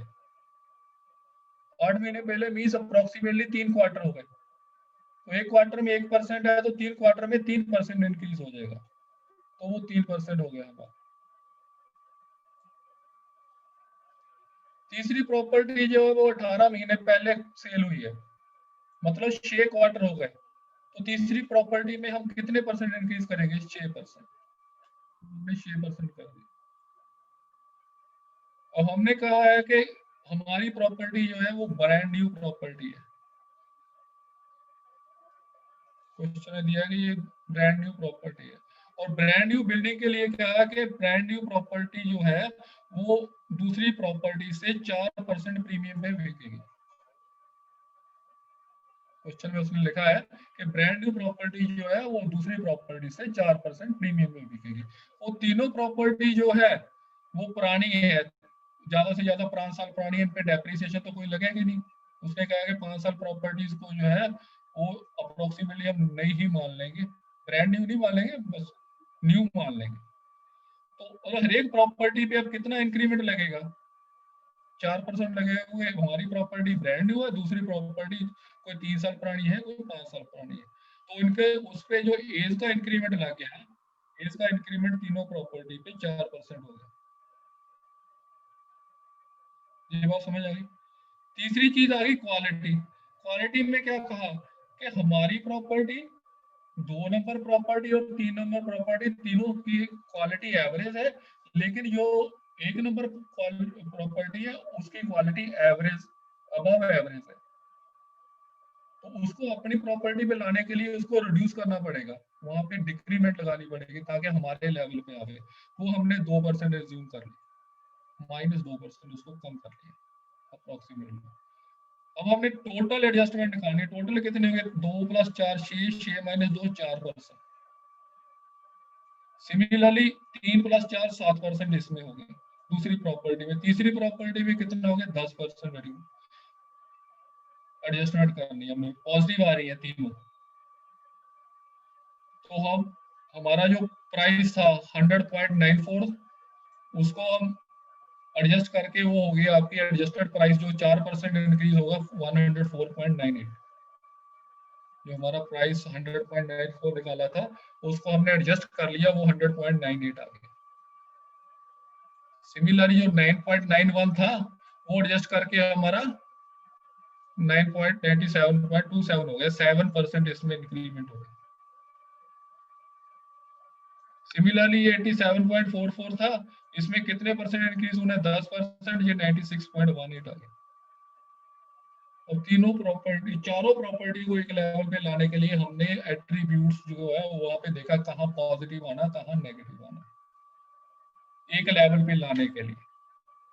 अब हमारा ये प्राइस आ गया 104.98, एरिया हमें पता है इसका कितना एरिया है, 26,500। अब एडजस्टेड वैल्यू निकाल सकते हो, अब एडजस्टेड प्राइस निकाल सकते हो। वो एडजस्टेड प्राइस निकाल लिया हमने, वो आ गया 27,21,000। जो प्राइस एक्चुअल में था 26,75,000, वो एडजस्टमेंट करने के बाद कितना हो गया? 27,81,970। सिमिलरली 97.97 में मल्टीप्लाई करने के बाद जो 42 लाख प्राइस था वो आपका 44,93,874 हो गया। और जो तीसरा प्राइस आपका 19,50,000 था वो एडजस्ट करने के बाद आपका प्राइस हो गया 21,44,814। प्राइस को एडजस्ट कर लिया। ऐसे ही आप पोटेंशियल ग्रॉस इनकम मल्टीप्लायर है उसको एडजस्ट करोगे, उसको भी 4% इंक्रीज कर दोगे, इस वाले को 7% इंक्रीज कर दोगे, इस वाले को 10% इंक्रीज कर दोगे। जो हमारा 7.78 था, ये 4% इंक्रीज होना है, ये कितना हो जाएगा? 8.09। जो हमारा 7.09 था, ये 7% इंक्रीज होना है, 7% इंक्रीज हो गए 7.59 हो गया। तीसरा हमारा 10% इंक्रीज होना 8.59 था, इसमें 10% इंक्रीमेंट लगा के वो 9.45 हो गया। तीनों का हमने एवरेज निकाल लिया 8.38। सिमिलरली हम एक जो इफेक्टिव ग्रॉस इनकम मल्टीप्लायर है इसको एडजस्ट करेंगे, जितने परसेंट इंक्रीज करना है उनमें इंक्रीमेंट लगा के हमने एवरेज। सिमिलरली हमने कैपिटलाइजेशन रेट में तीनों को मल्टीप्लाई करके कैपिटलाइजेशन रेट्स में एडजस्टमेंट कर ली और उसकी एवरेज लेना। अब ये जो आए हैं अब इनको हमने यूज करना है। ये जो 99.48 आया, 8.38 आया, अब यहाँ से कैलकुलेशन करेंगे, इनको यूज करेंगे। यहाँ तक कोई सब पॉइंट तो पूछ लो, अब इसको कैसे यूज करना वो देखते हैं।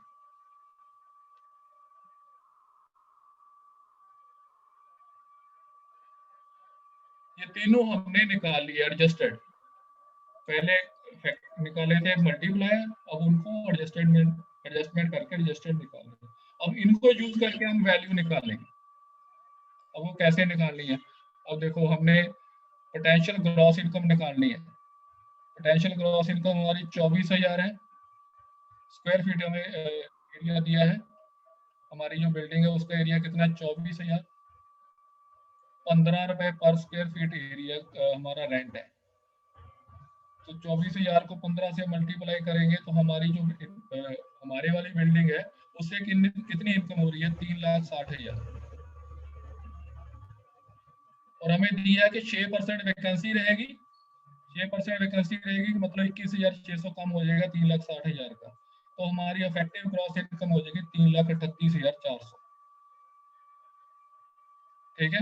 ऑपरेटिंग एक्सपेंसेस हमें दिए हैं कि 4 रुपये 10 पैसे जो है वो लगेंगे हर एक के।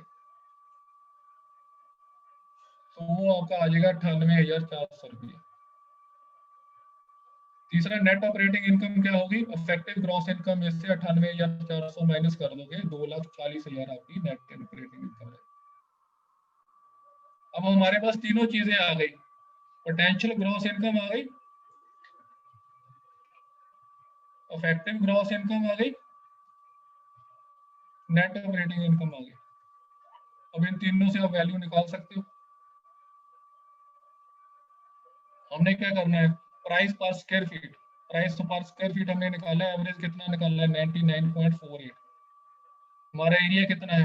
24,000 स्क्वायर फीट। तो वहां से एक वैल्यू आ गई हमारी 99.48। मेरा टारगेट इंडिकेटर जो था वहां से 99.48 को 24,000 से मल्टीप्लाई किया, एक वैल्यू आ गई हमारी 23,99,530। दूसरा, पोटेंशियल ग्रॉस और मल्टीप्लायर हमारा 8.38 है और हमारी पोटेंशियल ग्रॉस इनकम कितनी है? 3,60,000। 3,60,000 को 8.3 से मल्टीप्लाई किया, 30,60,800 आ गई तीसरी वैल्यू, दूसरी वैल्यू। तीसरा, हमारा इफेक्टिव ग्रॉस इनकम मल्टीप्लायर 8.68 है और ये वैल्यू हमारी आ गई 3,38,400। इसको 8.68 से मल्टीप्लाई करेंगे तो हमारी वैल्यू आ गई 29,37,312। तीसरा, हमारा ये जो cap rate average adjusted cap rate आया, एवरेज 0.08 आया। तो 100/8 करेंगे, जब 0.08 से मल्टीप्लाई कर दो, डजंट मैटर। तो 100/I करते हैं, जैसे 0.08 का मतलब 8% हो गया, तो हम 100/I से मल्टीप्लाई करते थे। इनकम अप्रोच में हमने देखा था। तो नेट ऑपरेटिंग इनकम को हमने 100/I से मल्टीप्लाई किया तो हमारी वैल्यू आ गई 30 लाख। अब देखो, ये वैल्यू जो है वेरी कर रही है 23 लाख से लेके 30 लाख तक। 23 से लेके 30 तक कोई एक हमारे पास पर्टिकुलर वैल्यू नहीं आई। लेकिन अब ये वाली तो बहुत लोअर है। अगर इन तीनों को कंपेयर करें तो अप्रोक्सीमेटली 30 लाख के करीब ही आ जाती है। अगर इन तीनों को देखें तो it is near to the 30 lakh है। ये 30 लाख है, ये भी अप्रोक्सीमेटली 30 लाख से हो सकती है। 30 लाख से थोड़ी हायर है, ये 30 लाख से थोड़ी लोअर है। तो हम 30 लाख अगर ले लेते हैं तो ये ठीक होगी वैल्यू, क्योंकि अगर 23 लाख लेते हैं तो it is somewhat lower side.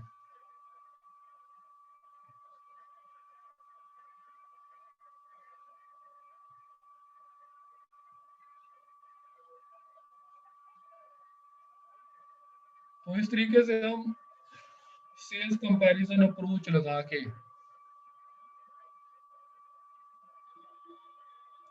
Value निकाल सकते हैं प्रॉपर्टी की। थोड़ा लेंथी प्रोसीजर है, बट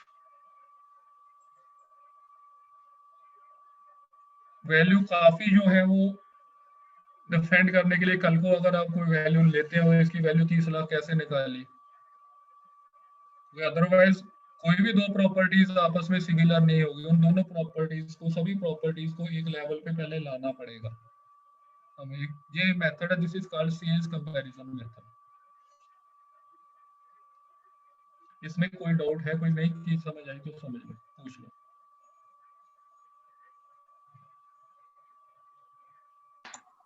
सर ये सीरियल नंबर 19 जो है ना, हाँ जी। टेबल में सीरियल नंबर 19 टेबल में, हाँ जी। हाँ ये सर वैल्यू कैसे कैलकुलेट किया? 14 + 14 × 18।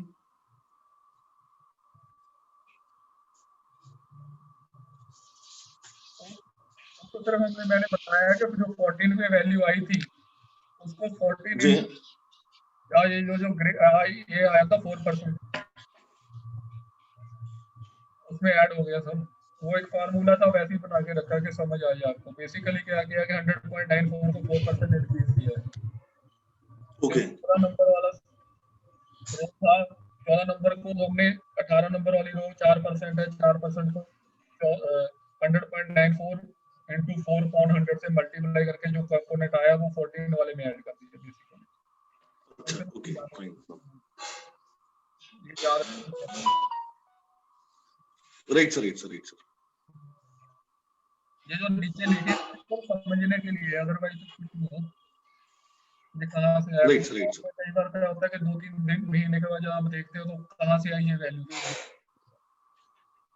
तो ऐसे ये वाले कंपोनेंट जो है, जो जहाँ से बुक से मैंने लिया था वहां से ये चीज उन्होंने बताई नहीं थी कि ये कैसे निकाला है ऑपरेटिंग, ये वाला जो पीजीआईएल ओके निकाला है, कैसे निकाला है, ताकि कल को राइट सर कोई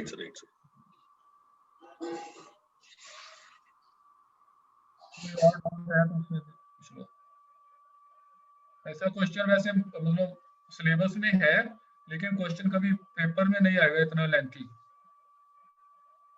इट इज क्वाइट लेंथी, ऐसा क्वेश्चन नहीं आएगा, but for practical purposes it is most important. तो बहुत बार हम लोगों को वैल्यूएशन करनी पड़ती है बेस्ड अपॉन, जैसे कमर्शियल बिल्डिंग्स की वैल्यू हम कंपेरेबल से ही करते हैं, तो वहां पे कैसे इस मेथड को यूज करना है। कोई और डाउट है इसमें तो पूछ सकते हैं। सर एक बार 14th नंबर से सिंगल कंपैरिजन का बस एक्सप्लेन कर देंगे, मेरा नेट डिस्कनेक्ट हो गया था एक्चुअली। देखो 14 नंबर से 14 नंबर जगह देखो, ये तो हमने निकाला हुआ है, इसमें तो कोई प्रॉब्लम नहीं है। 14 नंबर से हमने ऑलरेडी फाइंड आउट किया है। 14 नंबर तो हमने वहां से ऊपर से उठाया है, ये वाला ये हमने निकाला है 100.94 19.91 87.44, ये तो 14 नंबर तो वही है। अब हमने एट्रीब्यूट्स को कैसे इंक्रीज करना है या डिक्रीज करना है वो देखना है। तो मार्केट कंडीशन ये कह रही है कि हर एक क्वार्टर में 1% इंक्रीज हो रही है वैल्यू। तो जो हमारा पहले वाला कंपेरेबल है वो 5 महीने पहले सेल हुआ था, तो अप्रोक्सीमेटली 2 क्वार्टर हो गए तो 2% इंक्रीज हो गया। अगर दो क्वार्टर हो गए, एक क्वार्टर में 1% है, 2 क्वार्टर में 2%। सिमिलरली दो सेकंड कंपेरेबल 8 महीने पहले सेल हुआ था, तो अप्रोक्सीमेटली 3 क्वार्टर हो गए तो 3% इंक्रीज होगा। तीसरा जो कंपेरेबल था वो 18 महीने पहले सेल हुआ था, और 6 क्वार्टर हो गए तो 6% इंक्रीज हो गया। ये वाली समझ आ गई बात। यस अब एज के लिए क्या है कि हमारी प्रॉपर्टी जो है वो ब्रांड न्यू प्रॉपर्टी है, जो कंपेरेबल है, दे आर ऐसे तो नहीं है बिल्कुल, और बिल्कुल ब्रांड न्यू नहीं है। कोई प्रॉपर्टी 5 साल है, जो कोई 3 साल है, कोई 5 साल है, कोई 3 से लेकर 5 साल तक पुरानी प्रॉपर्टी है, ऑलमोस्ट नहीं है लेकिन ब्रांड न्यू नहीं है। तो उसने क्वेश्चन में लिखा है कि ब्रांड न्यू प्रॉपर्टी जो है वो 4% प्रीमियम पे मिली। हमने उसमें 4% सभी में उनको अपने लेवल पे लाने के लिए, हमारी प्रॉपर्टी जो कंपेरेबल है अब वो लोअर लेवल पे है, उनको हमारी प्रॉपर्टी पे लेवल पे लाने के लिए क्या करना पड़ेगा, उठाना पड़ेगा उनको, पॉजिटिव लगेगा। अब वो इन्फीरियर है उनकी क्वालिटी, क्योंकि वो पुराने हैं, इसलिए पॉजिटिव 4% लग गया तीनों में। तीसरी एडजस्टमेंट जो है क्वालिटी की है, जो हमारी प्रॉपर्टी है और उसने दिया है कि comparable second and third they are of all these 3 are of average quality, लेकिन जो एक नंबर है वो अबव एवरेज क्वालिटी का, तो उसको अपने लेवल पे लाने के लिए उसको रिड्यूस करना पड़ेगा, उसकी वैल्यू को रिड्यूस करना पड़ेगा। इस एट्रीब्यूट को हमने -2% दे दिया एक नंबर, बाकी दोनों को 0%। अब तीनों सर को ऐड कर दिया हमने, 2 4 6 और 2 4 4% हो गई, इसमें 3 और 4 7% हो गई और इसमें 10% हो गई।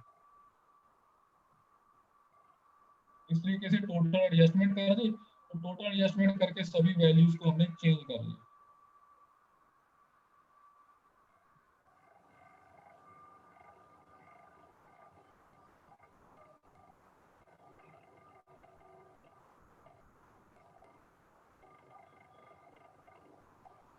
और ये कैश इक्विवेलेंसी के बारे में फिर से बता दीजिए। हाँ जी, कैश इक्विवेलेंसी कैश इक्विवेलेंसी में सर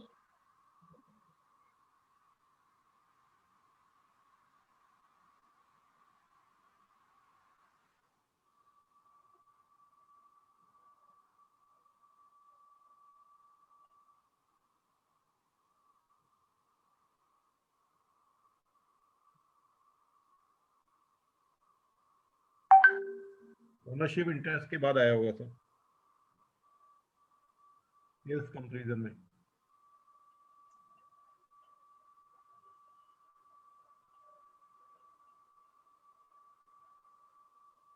यस सर। इसमें क्या देखो, दो काम हो, दो चीजें हो सकती है। कई बार क्या होता है कि प्रॉपर्टी जो है, जैसे मान लो एक कोई बिल्डिंग थी, वहाँ पे कमर्शियल शॉप थी, उसका कमर्शियल शॉप वाले का काम बहुत अच्छा चल रहा था, उसके साथ कोई और लैंड पड़ी थी उसके बगल में, उसको अपना बिजनेस एक्सपेंड करना था। जो जिसकी प्रॉपर्टी थी, जिसकी लैंड थी, उसको पता है कि इसको चाहिए एक्सपेंशन के लिए। वैसे उस वहां पे मार्केट का रेट जो था वो 10,000 रुपये पर स्क्वायर फीट था, लेकिन वो कहता कि नहीं, मैंने तो 15,000 से कम नहीं दी। उसको पता है कि ये इसको जरूरत है, इससे लेनी ही लेनी है। ओके। तो ऐसे केस में क्या होगा कि हम अगर हम ऐसा कंपेरेबल लेते हैं कि जिसने हायर प्राइस पे किया है किसी कंडीशन में आके, किसी भी तरीके से हायर प्राइस किया है किसी भी कारण, ये तो एक एग्जांपल है, कोई और भी कारण हो सकते हैं। अगर किसी भी कारण हायर प्राइस पे किया है देन प्रेवलेंट मार्केट रेट्स, तो ऐसे कंपेरेबल को फिर हमें अपने लेवल पे लाने के लिए क्या करना पड़ेगा, वहाँ पे नेगेटिव नेगेटिव रेट देना पड़ेगा, नेगेटिव रेट देना पड़ेगा जी। दिस इज कैश इक्विवेलेंसी, इसको कैश राइट सर।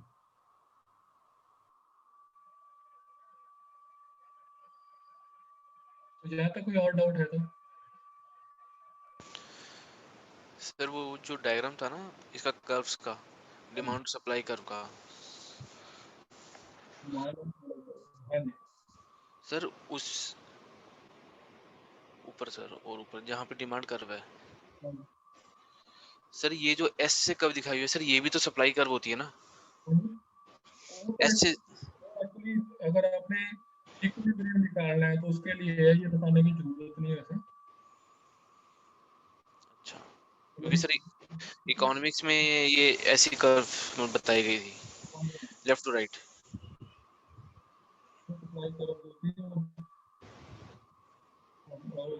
अगर इक्विलिब्रियम आपने एक पॉइंट पे निकालना है भी कहाँ पे जाके जो है डिमांड और सप्लाई जो इक्विलिब्रियम में आ जाएगी, तो वहाँ एक दूसरे के ऊपर ये सुपर इम्पोज कर देते हैं। ओके।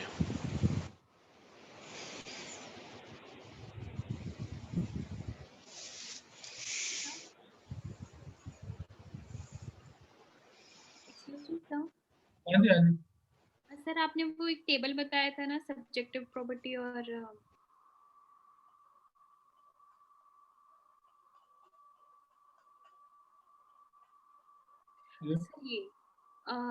सर ये सब्जेक्टिव प्रॉपर्टी एट्रीब्यूट और सेल इंस्टेंस प्रॉपर्टी एट्रीब्यूट जो आपने हेडिंग दी है वो एक बार बता दीजिए, बाकी नीचे का तो समझ गए। ऐसे में सब्जेक्ट प्रॉपर्टी वो होगी जो जिसकी हम वैल्यूएशन कर रहे हैं, और जो सेल इंस्टेंस है जो हमने कंपेरेबल लिए हैं वो एट्रीब्यूट्स, उसके एट्रीब्यूट कैसे हैं। कंपेयर टू हमारी प्रॉपर्टी जिसकी हम वैल्यू कर रहे हैं। अब तीसरा कॉलम है, उसमें वेटेज कितनी अप्लाई करनी है। अब इसमें पॉजिटिव नेगेटिव भी हो सकता है। जैसे हमारी प्रॉपर्टी मान लो उसका डबल फ्रंटेज है, तो जो हमने कंपेरेबल लिया उसका एक तरफ से सिंगल फ्रंटेज है, तो हमारी प्रॉपर्टी में क्या होगा कि 15 से 20% इंक्रीज होगा वैल्यू जो है, जो हमने हमारा जैसे यहाँ पे हमने परसेंटेज एट्रीब्यूट परसेंटेज इंक्रीज किया 4%, 2%, 6%, तो ऐसे हम इंक्रीज कितना करेंगे 15 से लेके 20% तक। ठीक है, अगर उल्टा है, हमारी प्रॉपर्टी सिंगल फ्रंटेज है, कंपेरेबल डबल फ्रंटेज है, तो फिर हम माइनस करेंगे 15 से 20%। तो सर सब्जेक्टिव प्रॉपर्टी प्रॉपर्टी वो है जिसकी करनी है, जिसकी करनी है हमको, और सेल जो है कंपेरेबल है, जो हमने प्रॉपर्टीज पहले वहां पे उस एरिया में सेल हुई है उनका डाटा कलेक्ट किया है। Okay sir, thank you. अब ये ऐसे उल्टा भी हो सकता है टेबल, ये वाला सेल इंस्टा ये वाली चीज इधर भी आ सकती है, सिंगल फ्रंटेज से डबल फ्रंटेज, फिर ये पॉजिटिव का नेगेटिव हो जाएगा, साइन चेंज हो जाएगा। दिस इज जस्ट, और ये जो 15 से 20% है, ये कोई हार्ड एंड फास्ट नहीं है कि इतना ही लेना आपने, this is just as in thumb rule. Okay इस तरह से एग्जांपल के तौर पे है, इसको आप कम ज्यादा कितना ले रहे हैं वो आप पे डिपेंड करेगा। Thank you sir. Any other problem?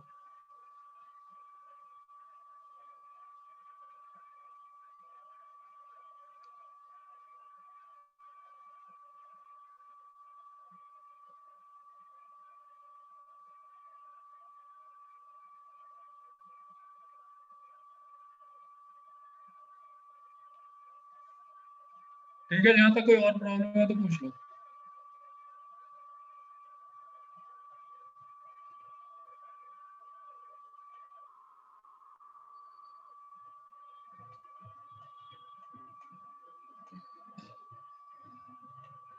Second method है दैट इज हेडोनिक मेथड। तो जो कंपनीज है वो एक रिग्रेशन एनालिसिस करके वैल्यूज निकाल के रख लेती है, उन वैल्यूज को यूज करते हैं। तो इसमें क्या है, कुछ रिग्रेशन एनालिसिस से वैल्यूज निकाली होती है। जैसे एक क्वेश्चन लेते हैं, उससे वहीं से क्लियर हो जाएगा कि a real estate company follows the hedonic valuation approach in the to value houses in a specific area में, और ये पर्टिकुलर स्पेसिफिक एरिया के लिए होगी, हर जगह पे वो चीज नहीं एप्लीकेबल होगी। द कैरेक्टरिस्टिक्स, उसमें कुछ और भी ले सकते हैं आप, जैसे कंपनी जो कैरेक्टरिस्टिक्स लेती है उसमें क्वेश्चन में दिया है, तो उसके और उनका क्या इफेक्ट पड़ रहा है प्राइसेस पे, उन्होंने एक रिग्रेशन एनालिसिस करके स्लोप कोएफिशिएंट निकाले हुए हैं, जैसे सर ने आपको, संजय पटेल सर ने आपको इकोनॉमिक्स में पढ़ाया था। तो नंबर ऑफ रूम्स जो है, एक रूम के लिए वो 10 लाख रुपए 10 लाख स्लोप कोएफिशिएंट यूज करते हैं। Surface area of the garden, पर स्क्वायर फीट के लिए 10 का स्लोप कोएफिशिएंट यूज करते हैं। स्विमिंग पूल अगर नहीं है, जहाँ एक है तो 10,000 है, अगर 2 है तो फिर 20,000 हो जाएगा। Distance to the shopping centre 1 kilometre से, जितने किलोमीटर बढ़ता जाएगा उतना ही वो 5,000 कम होता जाएगा, -5,000 का। तो आपने, the company wants to arrive at the valuation of a property that has 6 room. एक बिल्डिंग की वैल्यूएशन करनी है जिसमें 6 रूम है, 30 स्क्वायर फीट का गार्डन है, सॉरी ये 30 का नहीं है, 3000 स्क्वायर फीट का, 3000 स्क्वायर फीट का गार्डन है, एक स्विमिंग पूल है, और शॉपिंग सेंटर से वो 3 किलोमीटर दूर है।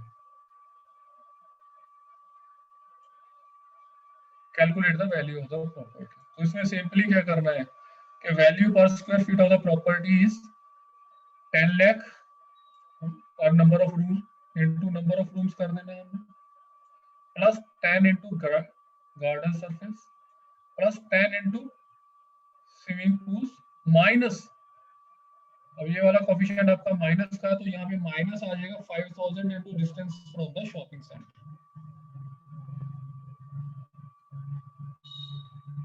10,000 इसके 6 नंबर ऑफ रूम्स है, 10 लाख इंटू 6 हो गया, 3000 स्क्वायर फीट का गार्डन है तो 10 इंटू 3000 हो गया, स्विमिंग पूल एक है तो 10,000 इंटू 1 हो गया, 3 किलोमीटर दूर है तो -5000 इंटू 3, इसको कैलकुलेट किया तो ये आ गया -60,25,000।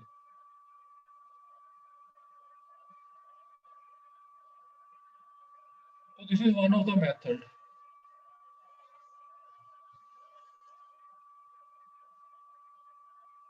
सर ऐसे क्वेश्चंस आ सकते हैं ना, ये छोटा है और ये छोटा क्वेश्चन आ सकता है।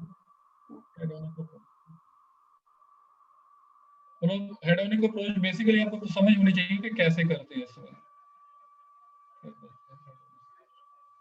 इसमें basically we will be using slope coefficient which is find out by using regression analysis। काफी डेटा कलेक्ट करके वो एक एनालिसिस कर लेते हैं, तो सिंपल करने के लिए बेसिकली तो जो लोग स्टैटिस्टिक्स जानते हैं they can simply carry out regression analysis। Otherwise general जो है वो ये वाला मेथड जो है वो अगर आप प्रैक्टिकल करते हैं तो पहला मेथड भी थोड़ा लेंथी है लेकिन आप इजी है, टेबुलर फॉर्म में सारी कैलकुलेशन आप कर सकते हैं।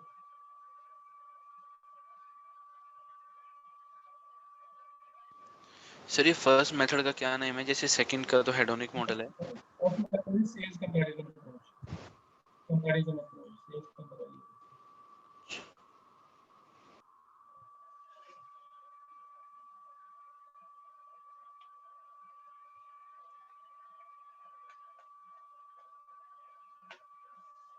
ठीक है 11:30 हो गए, तुरंत टी ब्रेक ले लेते हैं। Sandeep ji. Yes, sir. Yes, sir. So, friends, let's have a short tea break of sir. अभी 11:30 हुए हैं, आधे घंटे का रखेंगे 15 मिनट। हेलो। जी आधे घंटे का रख लेते हैं सर। जी sir. So, friends, it is 11:30 now. We will rejoin at 12 p.m. Sharp 12 p.m. Till then, you can switch off your screen. We will take a short tea break of half an hour. We will rejoin at 12 p.m.